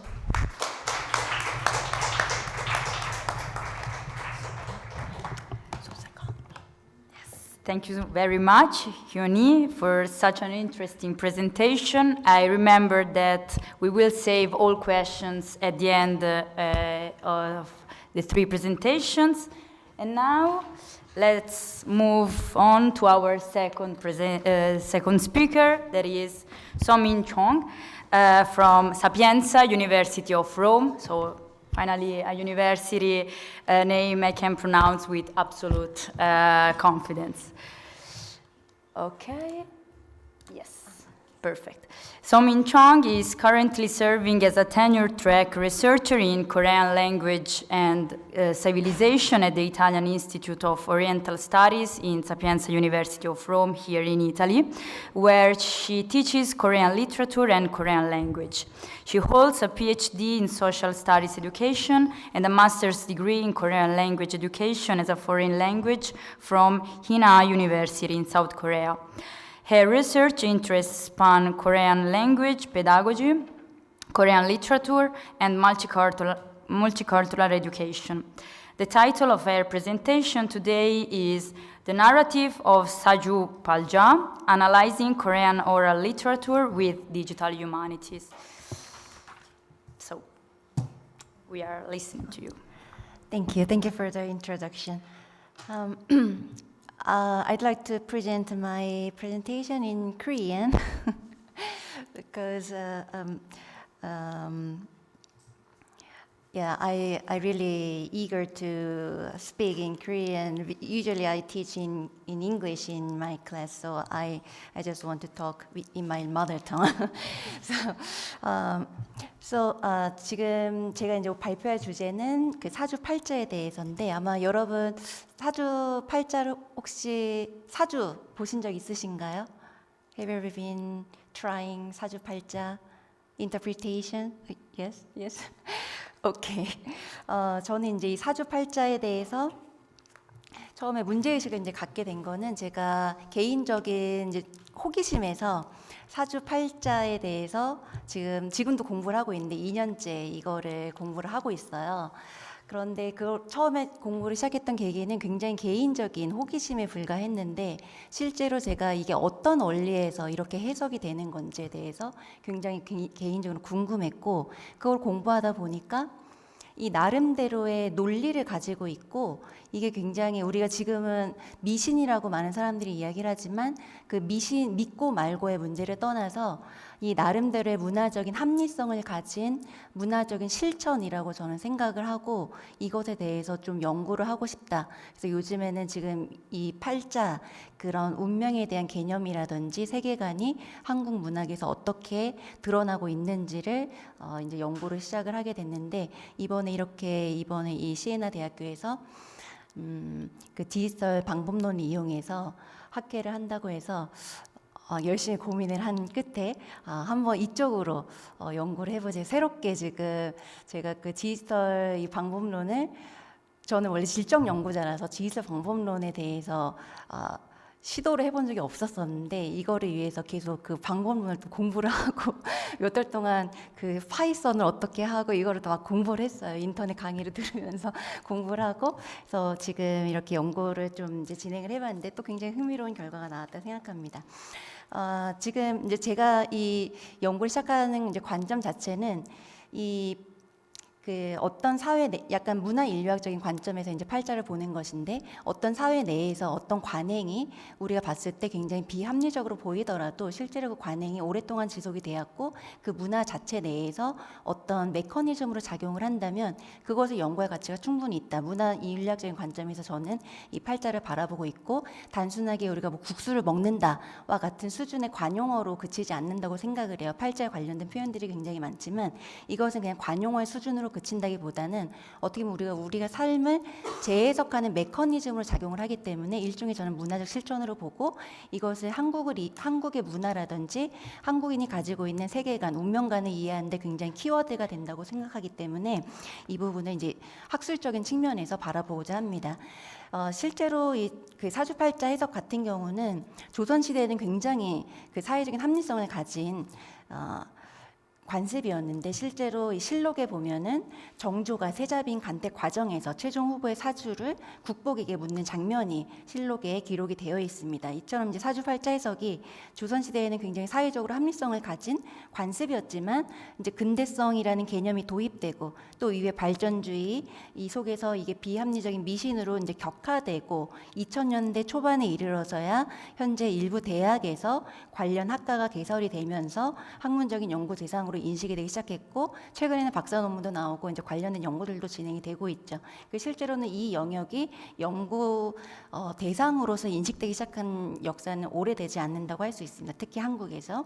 그런데 이 사주팔자라는 이 개념이 한국에서는 그냥 전복에 관련된 지식으로만 사용되지 않고 사람들이 자기의 인생을 표현하는 어떤 압축된 내러티브로 이것을 이제 사용을 하기 때문에 저는 이 팔자라는 개념 자체가 한 어떤 우리 한국인 공동체 내에서 공유된 어떤 의미 체계를 지니고 있고 그 개념을 통해서 복잡한 사회적인 관계나 복의 개념 그리고 세계관, 운명에 대한 인식 이런 수많은 문화적인 해석 체계를 함유하고 있는 개념인 동시에 또 문화적인 실천 자체라고 생각을 합니다.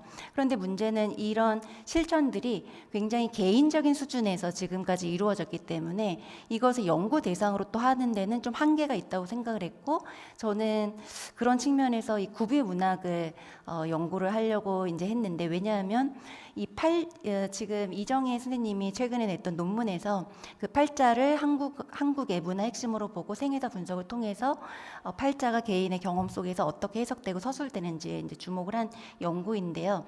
근데 이 팔자 자체의 해석적 메커니즘을 고려해서 팔자가 왜 그런 방식으로 한국인들에게 운명을 재해석하는 메커니즘으로 작용할 수 있었는지, 좀 그런 부분은 좀 관가된 점이 있었고, 그래서 그 내부의 논리를 이해해야만 비로소 문화적 실존으로서의 팔자의 본질을 이해할 수 있다고 생각하기 때문에, 저는 우선은 이론적인 논의로 그 사주팔자 해석의 실제 사례를 좀 보고, 이 사례 해석을 통해서 우리가 어떤 사주 해석을 통해서 어떤 것을 이해할 수 있고, 이런 것들이 어떻게 문화적으로 드러날 수 있는지, 그거를 이제 구술 내러티브 분석으로 좀 살펴보려고 합니다.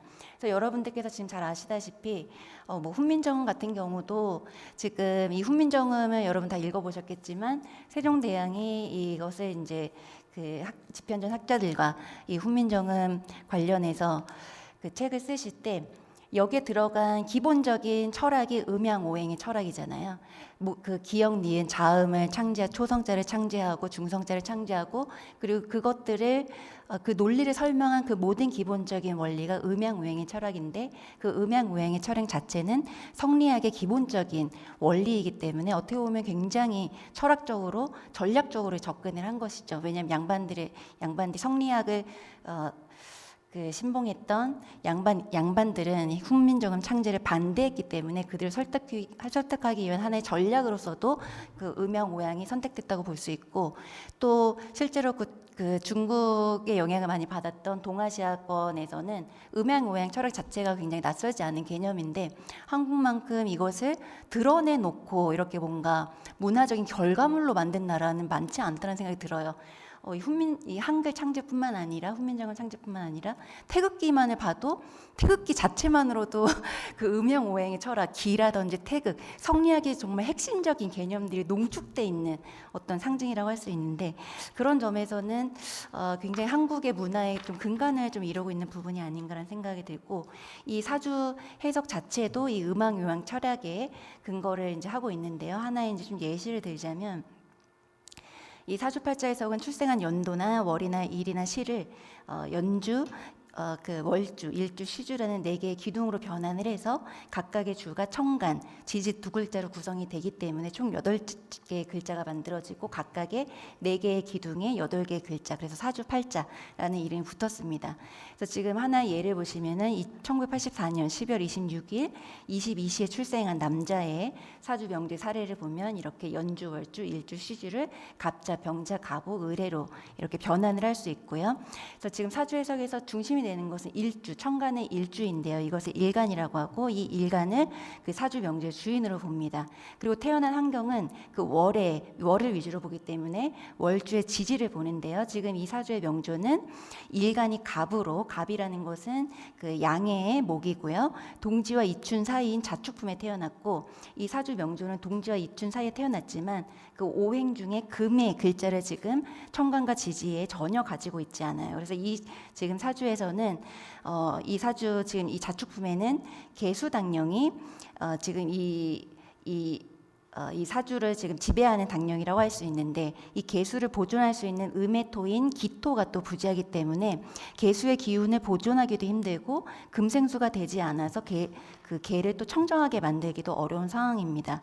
그렇기 때문에 이 갑목을 제대로 키워야 되는데, 이 일간 자신인 갑목이 제대로 자라기가 어려운 환경이 되고, 이 동지부터 춘분까지의 갑이라는 것은 배움을 상징하는데, 이것을 이제 저희가 현실 세계로 돌려서 해석을 하자면 갑으로 한 공부가 이제 제대로 이루어지지 않았다라고 볼 수 있고, 또 천간은 사고의 형태를 반영하는데 금생수가 되지 않는데 혹한 추위가 아닌 자라는 환경에도 불구하고 천간에 지금 병화라는 또 글자를 가지고 있기 때문에, 그런 어떤 오행의 상극 중에 화극금이라는 반복되는 노력으로 무언가를 열심히 노력하지 않고 명예와 부를 추구하고 싶다는 사고를 가지고 있다고 해석할 수 있고요.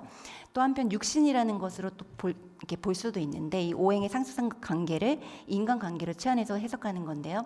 이 사주 명조에게 있어서는 개라는 글자는 정인으로서 어머니로 해석을 할 수 있는데 이 어머니는 자신의 생애주인 글자인 그 금이라는 금이 없는 개수이기 때문에 이 어머니는 어떻게 보면 누군가의 도움 없이 계속 자신의 노력만으로 살았다고 해석을 할 수 있고 또 월지의 당령으로 자리한 개수가 그 오행의 상생인 수생목이 또 원활하게 이루어지고 있기 때문에 어머니 입장에서는 이제 나무가 그 청정하지 못한 개수로 인해 썩은 감목이 계속 수생목을 해주는 상태가 되고 이 어머니 입장에서는 나무가 썩었는데 자기가 아들에게 도움을 주면 자식이 잘 될 거라는 어떤 잘못된 생각, 청정하지 못한 개수를 가지고 아들 썩은 감목을 도왔다고 해석할 수 있습니다. 그래서 이런 식으로 이렇게 저희가 사주 해석을 하게 되는데요. 실제로 이 사주 명조의 주인을 보면은 여러 번 어머니의 도움을 받아서 사업을 했는데 그 사업이 계속 실패를 했어요. 그런 분의 이제 사주인데 또 이 대운으로도 10년마다 주기를 이제 또 볼 수 있는데 이 대운을 보게 되면은 이 지금 대운의 흐름이 겨울부터 봄, 여름, 가을 순으로 흐르게 되는데 이 태어난 환경은 겨울의 환경인데 43대 운부터 여름의 환경이 도래하기 때문에 금생수가 되지 않는 이 개수가 마를 수 있게 되고 그렇게 되면 그로 인한 또 어떤 문제들이 발생할 수 있게 됩니다. 그리고 또 이 사주에 같은 경우는 지금 비견이 있는데 그 비견 같은 경우 지금 이제 어떤 재생관이 되지 않기 때문에 군비쟁제가 일어나서 그 관운이 그 재성운이 올 때마다 재물을 다른 이들에게 뺏기게 되는 현상이 또 일어날 수 있습니다. 그래서 이런 지금 분석을 통해서 지금 시간이 벌써 많이 흘렀는데 이렇게 알 수 있는 점은 그 사주팔자를 통해서 이제 알 수 있는 점은 이 하나의 글자가 그 자체로 어떤 고정된 의미를 가지고 있지 않다는 점. 그래서 이 글자가 이 의미다. 우리가 이렇게 뭐 수학 공식으로 지금 인류를 할 수 없고 굉장히 그 의미가 끊임없이 유동적으로 달라지는 체계라고 할 수 있고요. 그리고 천간의 10글자, 지지의 10글자인데 모두 각각의 오행과 음양으로 구성되어 있지만 천간엔 4개, 지지의 4개 이 글자들로만 이루어졌다는 것은 우리 인간들 모두가 모두 완벽하게 음양 조화가 음양 오행 조화가 이루어지기 어렵다는 것을 말하고 인간 존재 자체의 불안정성을 의미한다고 할 수 있고 그로 통해서 인간들의 입장에서는 좋은 팔자, 나쁜 팔자, 왜 내 사주에는 이 글자가 없을까 이런 아쉬움이 생길 수 있는 측면이 있습니다. 그리고 또 천간과 지지의 그런 개념들을 생각해 보면 이 천간과 지지의 개념 자체에는 시간과 공간의 개념이 들어있기 때문에 이 사주 해석에서는 단순히 이 사람이 어떻게 태어났다를 보는 게 아니라 이 사람이 태어난 환경에서 이 사람이 어떻게 살아가는지 그리고 이 사람이 어떤 나무가 될 것인지 아까 그 사주 명조 해석이처럼 어떻게 되어간다의 의미를 집중적으로 보기 때문에 어떤 사람의 인생의 전체의 그런 내러티브를 담을 수 있는 충분한 개념이 된다고 볼 수 있고요. 그래서 좀 간단하게 좀 넘어가서 그 구비 문학 대개론을 연구를 했는데 그 파이썬을 이용을 해서 형태소 분석기를 이용을 해가지고 그 디지털 라이브 아카이브에서 팔자를 포함한 본문의 발제 문장 그리고 70지역, 채록 연도, 구비 문학 유형, 성별, 연령의 항목들을 수집을 해서 이것들을 이제 분석을 했는데 문제는 그 구비 문학 대개에 그 실린 본문들이 대부분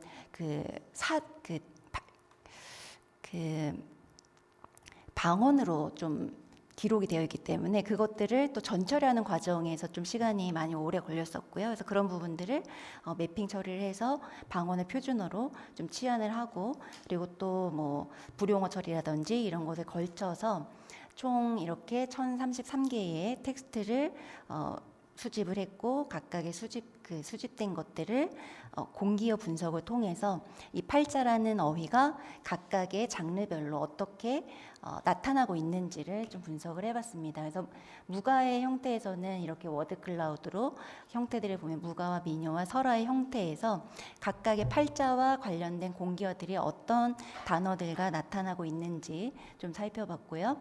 그래서 이 결과들을 보시면은 최대로 좀 10위 이내로 좀 추려본 결과인데요.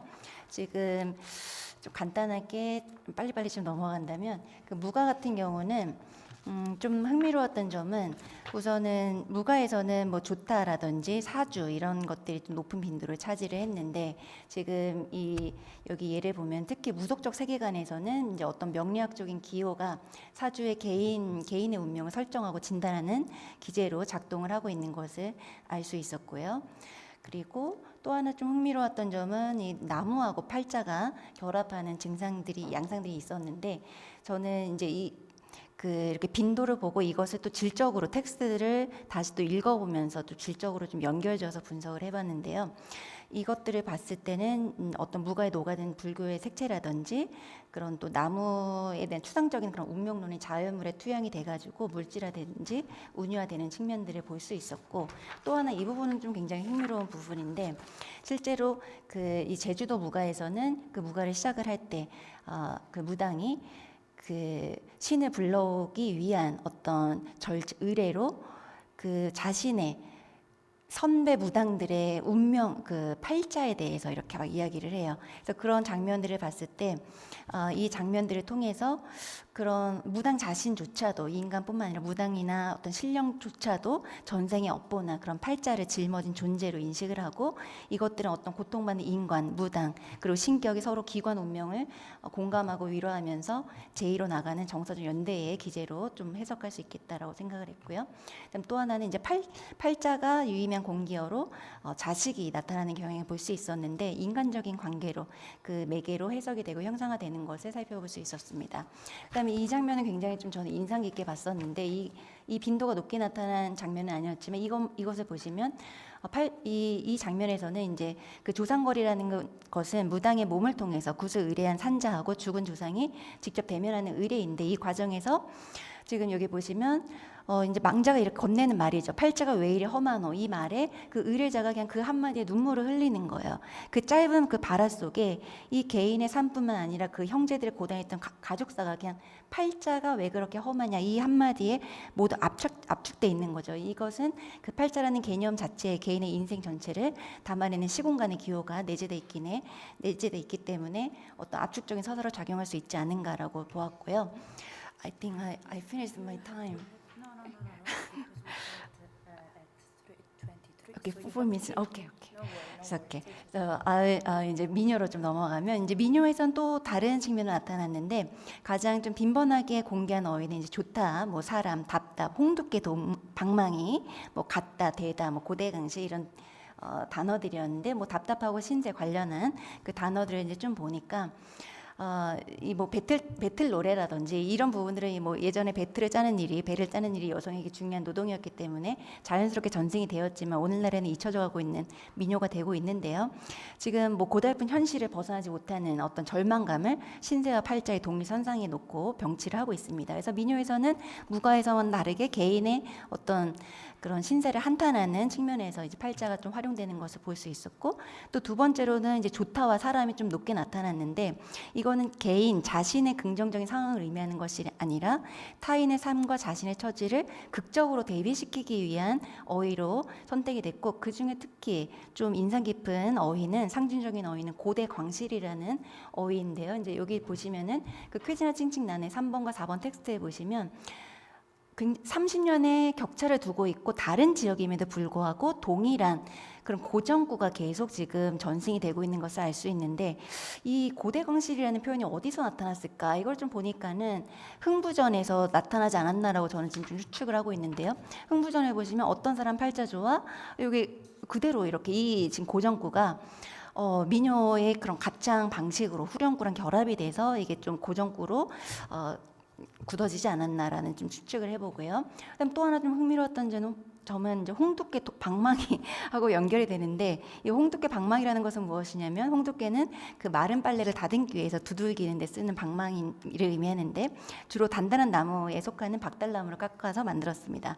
근데 이 지금 사례들을 보시면은 6번부터 8번 사례를 보시면 굉장히 흥미로운 점은 이 사설이 굉장히 광범위한 지역에 걸쳐서 반복적으로 등장을 하는데 그 사물의 쓰임새를 바탕으로 운명의 오열을 가르는 상상력을 볼 수 있는데 9번에서 보시면은 그 곡식을 터는 도리깨는 농부의 거친 손을 타서 팔자가 험하고 다듬이 방망이는 방 안에서 젊은 여인의 부드러운 손길에 타니 팔자가 좋다. 그 비유하는 이런 방식은 그런 빨래를 다듬는 고단한 노동을 우승으로 만드는 그런 민중들의 해악을 보여준다고 할 수 있겠고요. 그리고 또 하나 대다라는 것도 굉장히 팔자하고 좀 유의미하게 출현하는 것으로 나타났는데 이것도 어떤 자신이 그 궁극적으로 도달하게 된 비참한 상태나 신문의 전략을 의미하는 형태로 나타났다고 볼 수 있습니다. 그런 점에서는 지금 이 민요라는 것은 또 아까 봤던 어떤 무가하고는 또 다른 형태에서 연행이 되는 장르라고 할 수 있는데 이거는 듣는 이를 전제하지 않고도 연행자 스스로가 독자적인 흥을 누릴 수 있는 실존적인 특징을 지니게 되는데 이 민요 속에서 관찰되는 이런 팔자 표현의 보존들은 당대 기층민들이 공유하고 있던 어떤 보편적인 운명론적인 세계관이었기 때문에 집단적인 공감대를 끌어냈다고 볼 수 있겠습니다. 다음으로 설화랑 관련해서 이제 좀 본다면 설화도 굉장히 좀 다른 양상으로 이 팔자의 공교의 그 특징이 나타났는데 먼저 첫 번째로는 고치다라는 것이 많이 나타났어요.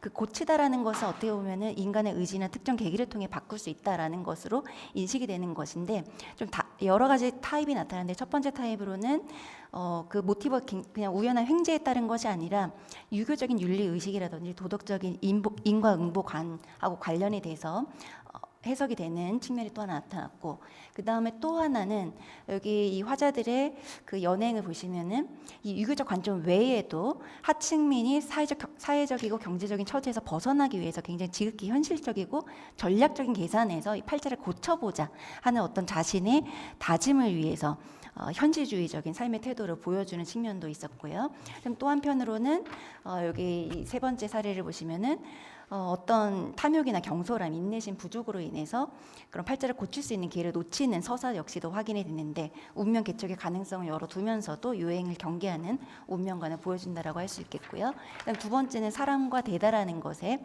또 그 공기어들을 살펴본다면은 이 설화 특유의 운명관 또 극적인 서사 구조가 어떻게 완성이 되는지를 볼 수 있었는데요. 여기서 특히 이제 좀 인상 깊었던 것은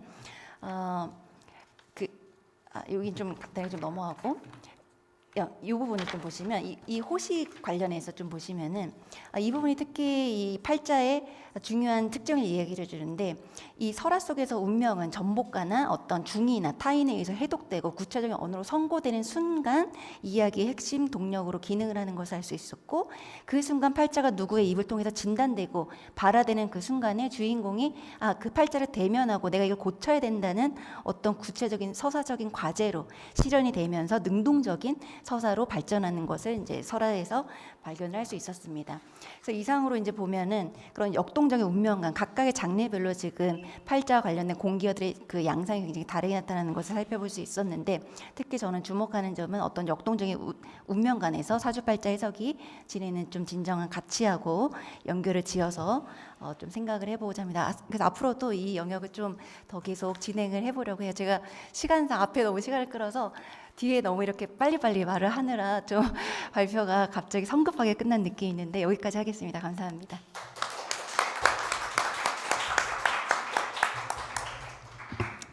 Okay, thank you so much, Somin, for your presentation. And okay, now let's move on to our third and final speaker for this panel. That is Haryung Kim from Chonnam National University. Okay, perfect. Haryung Kim received a master's degree in Korean Studies from Hyunhee Women's University. She has taught Korean language and culture at the Hyunhee Language Center, the Chosun University Language Education Center, and the Department of Liberal Arts and Teacher Education in Gwangju Women's University. She is currently an instructor at the Dongshin University Language Education Center, and the title of her presentation today is A Critical Discourse Analysis of Fortune-Telling Text Using Corpus Analysis, focusing on today's fortune in the Chosun Ilbo. Haryung, please, the floor is yours. Thank you for your kind introducing myself. And good afternoon. I'm Haryung Kim, a doctoral student at Chonnam National University.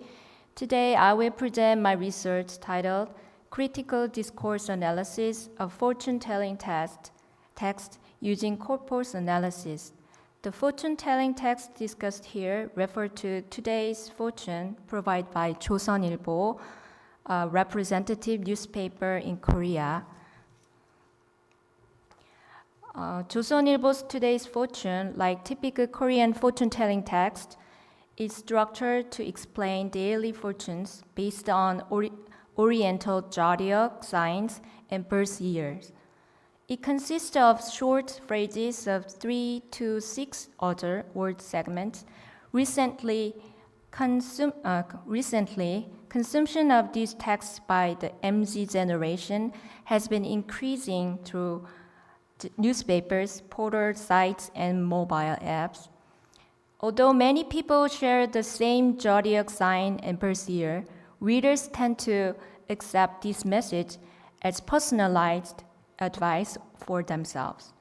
While many view it as light entertainment or psychological comfort, these texts are highly likely to manage individual anxiety and provide behavioral references in daily life.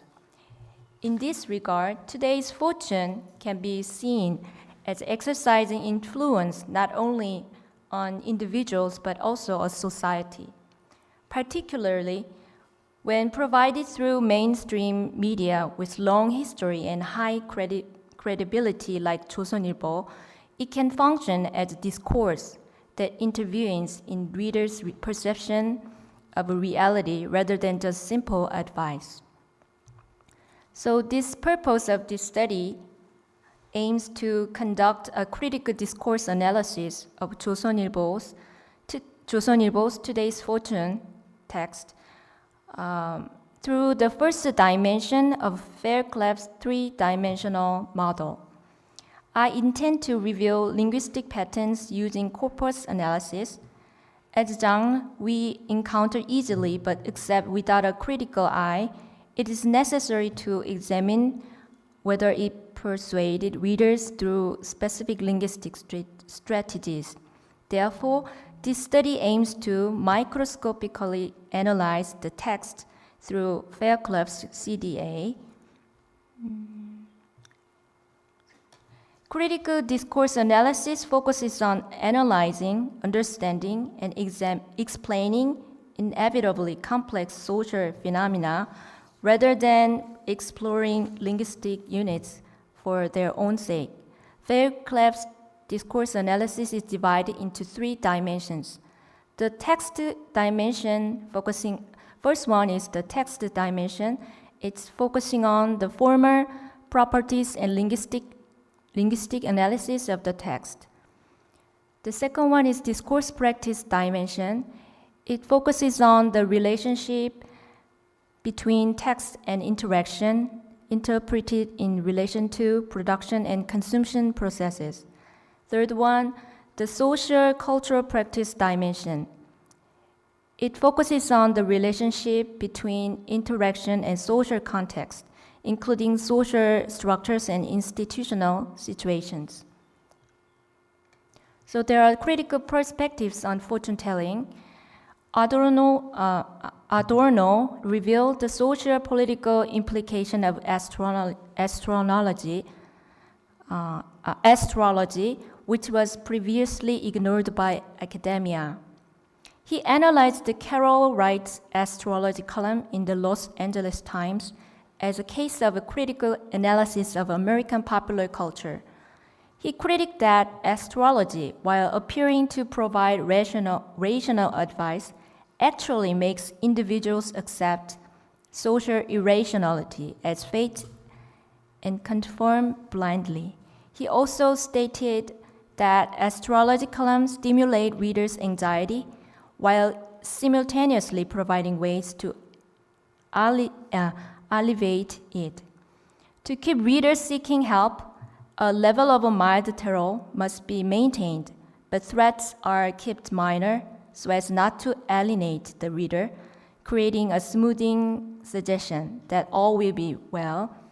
Readers are likely to accept these texts even when based on minimal information like birth months.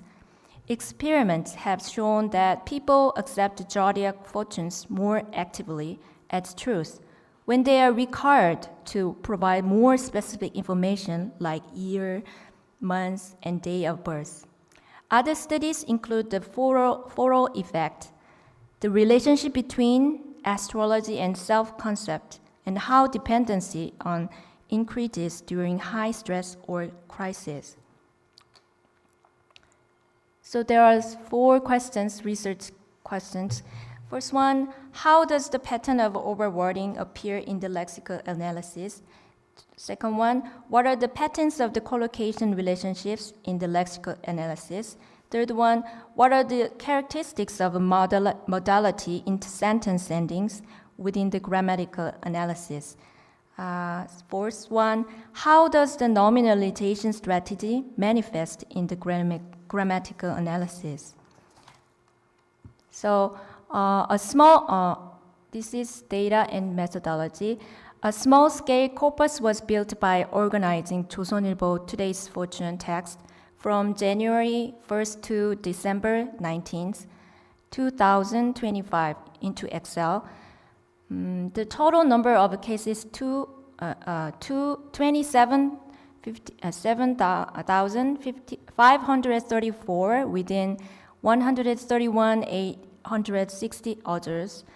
The methodology combines corpus linguistics and critical discourse analysis.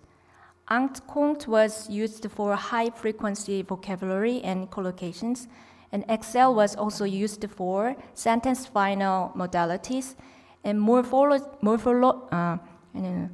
morphological analysis via Kiwi was conducted for grammatical features and nominalization.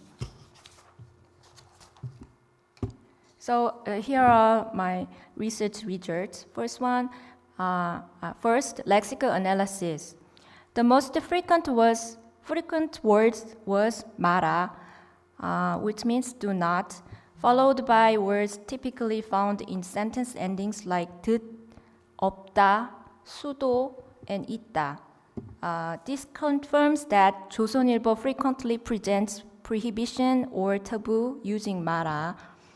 And expression of a speculation like 듣 were also frequent.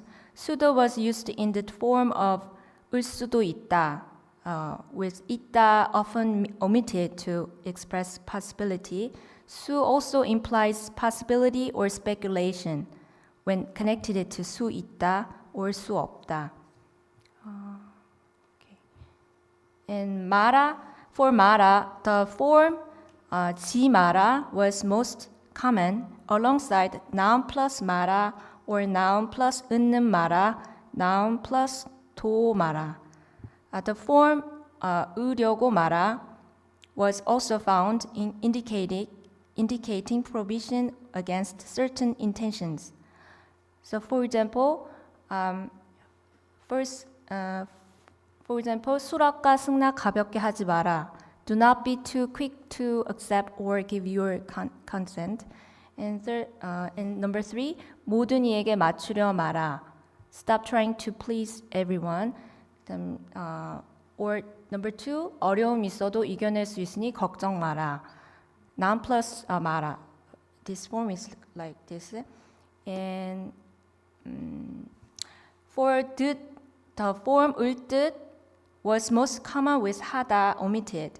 This is used for future speculation. 은는 듯 was also used for speculation regarding past or present states. For 수도, the form 을 수도 was used as sentence endings expressing speculation or possibility. So for example, number 4, 기존 하던 일에 약간 변화 가져도 좋을 듯. Number 5, 손톱 및 가시 박힌 듯. Number 6, 괜한 고집이 갈등 야기할 수도. So here 수도, after 수도, they're omitted, 있다. So and next, high frequency words. The most frequent noun was 필요, with 주의 also showing high frequency. This suggests that the text frequency conveys message that something is required, or cautioned. Such overwording demonstrates a preoccupation with certain aspects of the real world. High-frequency vocabulary can induce a familiarization effect in consumers. 조선일보 delivers strong message regarding necessity and caution. Another lexical analysis here, collocation space. 없다 and 있다 were analyzed for collocation using Angst cluster function. Both combined frequently with nouns like 수, 것, 때, 일. 없다 often paired with negative words like loss, regret, worry, misunderstanding, and anxiety to convey a positive meaning, because it means the absence of the negative things. 있다 paired with positive words like happiness, profit, cause, result, and joy. And here is another collocation space. For those predicates 부른다, which means calls or calls, high frequency cluster included call luck, calls happiness, calls regret, calls loss, calls success, and calls trouble, misunderstanding. Both positive and negative words were used, with luck being the most frequent. Now, next is grammatical analysis. I examined the frequencies of the prohibition, 마라, command, 어라, 하라, and recommendation, 도록. There are the ending of a sentence. Speculation, 뜻, 수도, and possibility, 수 있다, 수 없다, were also analyzed. So recommendations, prohibition, and commands accounted for 16.94%. And you can see, for example, number 6, 7, 8, 조바심 내지 말고 순리 따르도록. This is for recommendation. And number 7, 이성 문제는 성질대로 하지 마라. This one is a prohibition. And 하고 싶은 말 있어도 일단 참아라. It's a command. Yeah, you can see for example. And then and speculation as possibility accounted for 8.8%. So you can see the examples also here. Number 9, 즐거운 일로 바쁜 하루 보낼 듯. Number 10, 편하다고 던진 농담이 화근 될 수도. Number 11, 체념도 좋은 선택일 수 있다. So together, this modality reaches 25% of the total. So it's And then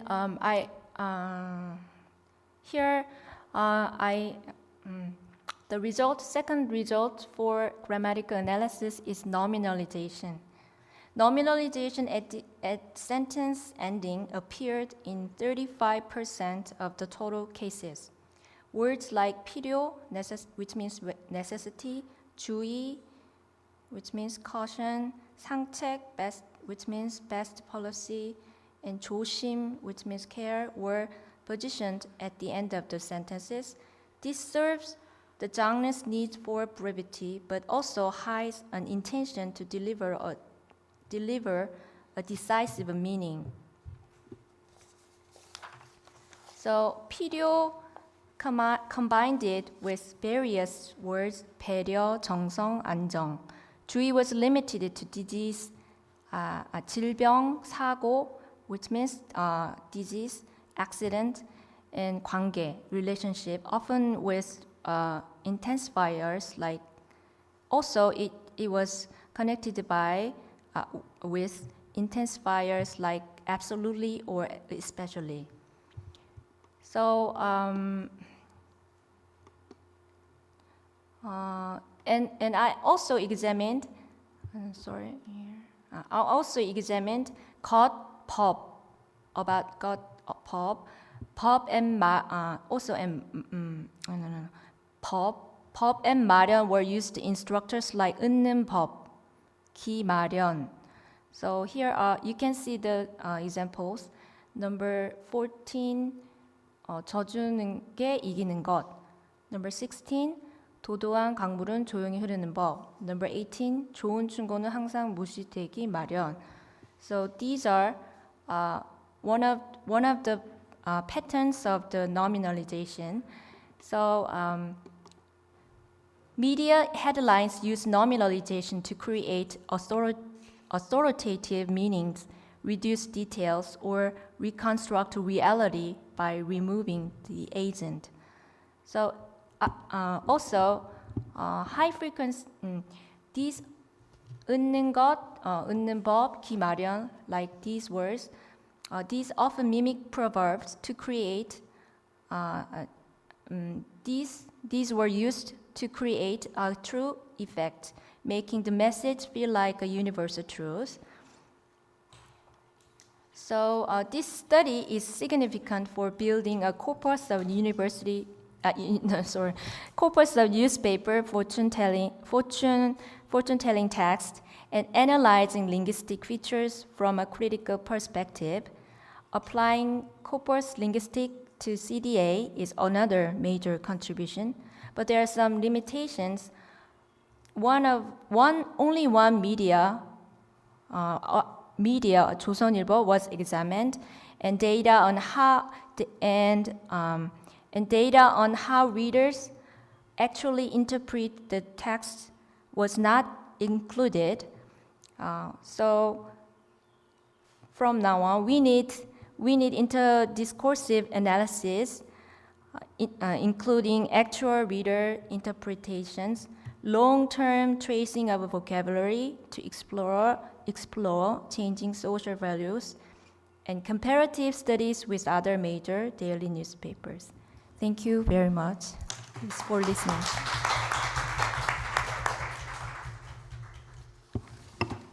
Okay, so thank you so much for your presentation, and thank you so much for all your presentations. This session examined and taught us how digital methods can help us to read Korean culture not only as a set of texts, but also as a field of full of symbols and semiotics practices. So we now have time for questions. If you have a question, please raise your hand. Okay, 2 questions.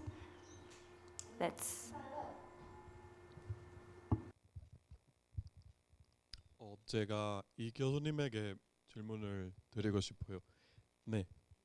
일단 제가 블랙핑크 팬으로서 너무 잘 봤다는 말을 전달하고 싶고, 네. 그 교수님에게 물어보고 싶은 질문은 그 인터넷에서 보시면은 그거 주로 여성분들이 블랙핑크 멤버들에게 학벌이나 유머를 많이 남기잖아요.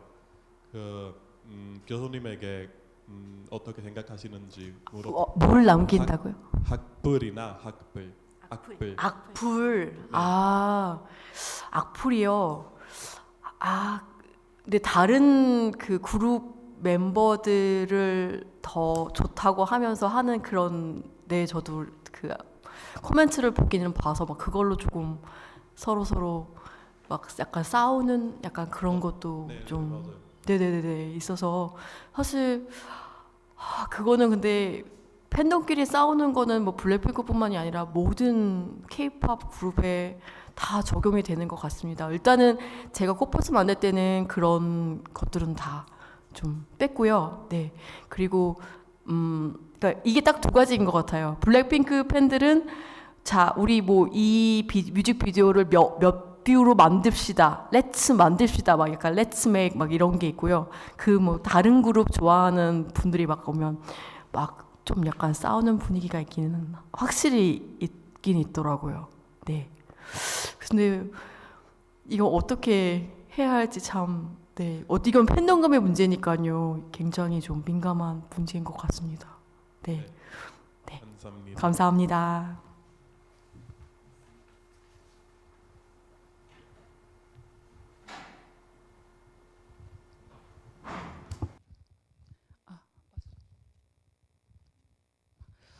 귀하신 연구 발표 잘 들었습니다.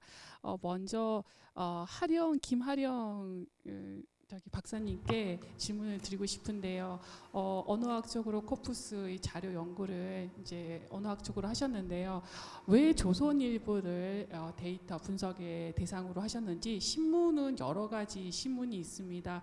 여러 정치적인 경향이나 여러 가지 경향이 있는데 왜 조선일보를 여러 가지를 비교해서 신문을 같이 하시지 않고 조선일보만 이렇게 자료 연구의 대상으로 하셨는지 궁금하고요. 그리고 정소민 교수님께는 제가 질문을 드리고 싶습니다. 아주 재미있는 사주팔자 동양 철학에 대한 내용인데요. 이에 연구하시는 내용을 학생들에게 수업에 적용을 해 보셨는지, 일단 이탈리아가 카톨릭 국가라서 이것을 받아들이는 사주팔자, 미리 나의 운명이 정해져 있다라고 어떻게 여러 가지로 다르게 해석할 수도 있지만은 학생들의 그런 이거를 수업에 적용을 해 보셨는지, 학생들의 그래 어떤 받아들임이나 그런 반응이 되게 궁금합니다. 너무 훌륭한 발표 잘 들었습니다. 감사합니다. 네. 네. 한국어로 답변 드려도 될까요?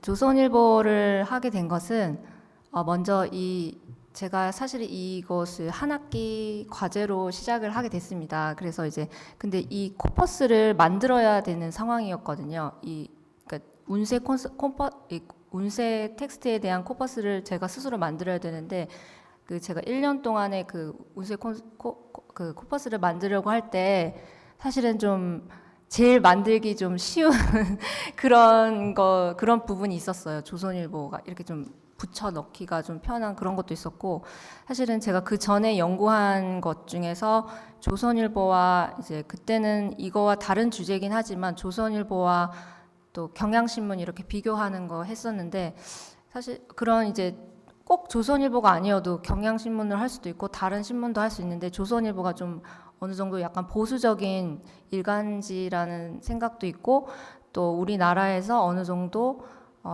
그런 보수적인 여러 일간지 중에서 좀 오래된 일간지인데, 그런 일간지를 보는 사람들이 많이 그냥 이렇게 그 신문만 보는 것이 아니라 그 운세 텍스트도 이렇게 와서 보는 경향이 있다라고 생각을 했고, 그래서 조선일보를 먼저 보고 이제 차차 만약에 더 기회가 있으면 그 코퍼스를 더 넓혀가서 아니면 비교해 볼 수 있지 않을까라는 생각했고, 근데 처음에는 약간 보수적인 일간지를 보는 게 좀 어떨까라는 그냥 개인적인 생각을, 그러면 사실 이게 제가 여기서는 1차원적인 분석으로 끝났는데 사실 2차원, 3차원을 갔을 때 이데올로기 분석까지 해야 되는데, 그럴 때 이제 이 운세 텍스트라는 것이 아까도 보셨지만 마라 이런 표현들이 많이 나오고, 금기나 명령 이런 것들이 많이 나오고, 좀 약간 사회 체제에 순응하는 그런 메시지를 많이 준다라는 느낌을 받았거든요. 그래서 그런 것들을 좀 더 잘 보여줄 수 있는 그런 일간지가 아닐까라고 생각했는데, 사실은 또 이런 수업 시간에 이런 내용도 발표를 했었어요. 그래서 학생들로부터 받은 피드백 같은 거에서는 굳이 그런데 이 조선일보라 보수적인 일간지라고 해서 이런 내용을 싣는 것이 아니라 대부분의 운세 텍스트는 비슷하다. 그거를 쓰는 쓰시는 분의 기조에 따라서 사실 변하는 거기 때문에. 근데 사주팔자도 그렇고 운세도 그렇고 이런 거는 약간 사주팔자도 똑같나요? 이런 운세 이거 하시는 분이 있잖아요. 그분을 어떻게 부르는지 기술가가 있잖아요. 근데 그 기술가가 어떤 그 신문의 그거에 따라서 그렇게 바뀌지는 않는다.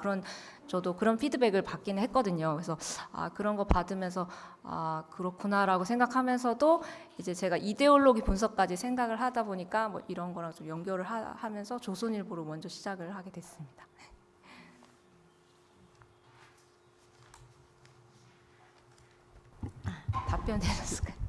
답변이 되셨을까요?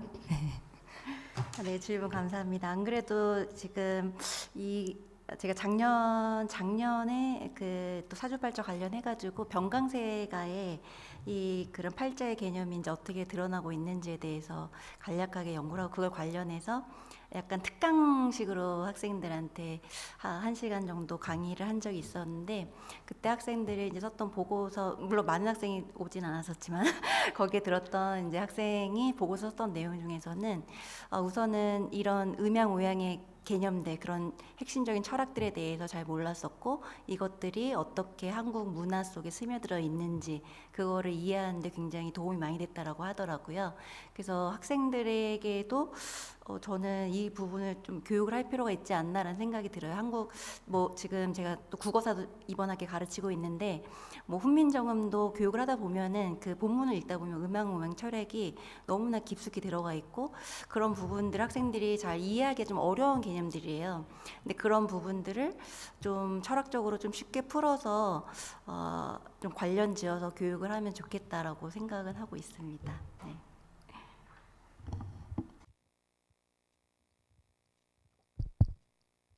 세 분 모두 발표 잘 들었고요. 저는 이현희 교수님께 질문이 있는데요.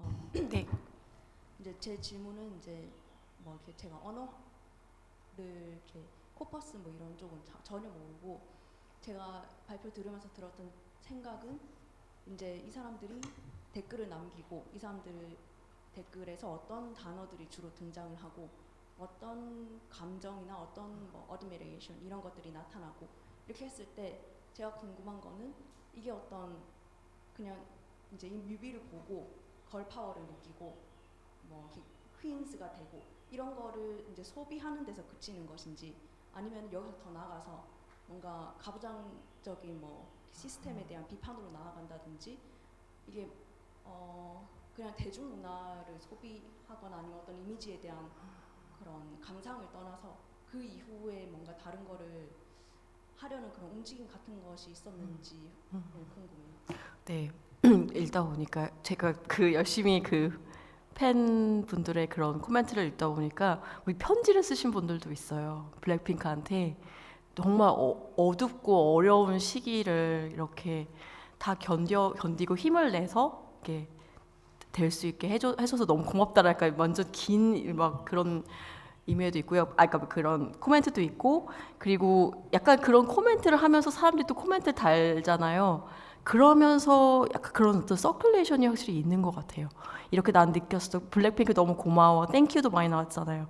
땡큐 막 나 너무 뭐 힘을 많이 얻었어. 약간 이런 식으로 하면 뭐 약간 나도 약간 그랬다는 식으로 막 뒤에 이렇게 막 나오고 그래서 약간 그걸 보면서 이런 팬스 디스코스가 이런 힘이 있고 이렇게 돌아갈 수 있고 사람들도 그걸 보고 나도 그랬다 아니면 약간 이런 식으로 커질 수 있구나. 이게 바로 제가 아까 맨 처음에 보여드렸던 어린 아이들이 그렇게 좋아하게 되는 어떤 점이 아닌가라는 생각이 좀 들었습니다.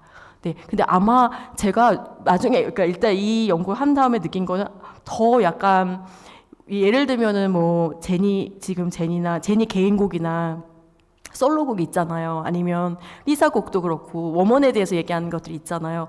차라리 거기에 더 포커스를 했으면 더 유의미한 그런 팬스 디스코스 그런 게 나오지 않았을까 하는 아쉬움이 있었습니다. 그래서 아마 거기를 하면은 더 많이 나올 수 있을 것 같아요. 감사합니다.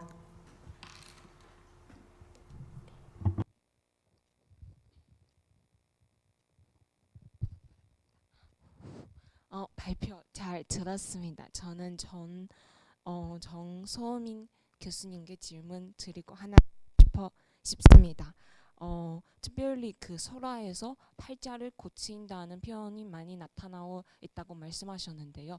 제가 그 이유를 생각해 봤을 때는 설화는 좀 아무래도 길이 좀 길어서 그리고 또 운명을 바꾸는 그 과정이 있어서 그런가 그런 좀 추측이 있었는데요. 교수님 보시기에는 좀 특별히 설화에서 이런 표현이 나타나는 이유에 대해서 교수님 생각을 들어보고 싶습니다. 아무래도 지금 설화 같은 경우는 좀 연행의 특징이 무가라든지 또 그 민요하고는 좀 다르잖아요. 연행의 그 상황이 다르고 청자가 있어야지 이게 이야기가 진행이 되고 또 이야기를 끌어가는 핵심 동력이 있어야 되는데 팔자를 고치다라는 것 자체가 굉장히 중요한 서사적인 동력이 된다고 생각을 했어요. 그 설화에 있어서. 그래서 그 팔자를 고치다라는 표현이 아예 그 설화를 시작하는 첫 장면에서 이제 그게 많이 등장을 해요. 너가 죽을 운명이기 때문에 혹은 너의 아들이 죽을 운명이기 때문에 호랑이한테 잡아먹힐 팔자이기 때문에 그게 이제 시작이 되면서 이야기가 이제 시작이 되거든요. 그러면서 그 설화라는 그 특징, 그 연행 장르 특징에 따라서 이게 좀 그 팔자를 고치다라는 모티브 자체가 그 서사의 동력으로 나타난 게 아닌가라는 생각을 해봤습니다. Other questions? If there is not, I think we can close our panel. And have we final session, final greetings, or Closing greetings will be at the auditorium, so downstairs. Thank you so much. Thank you.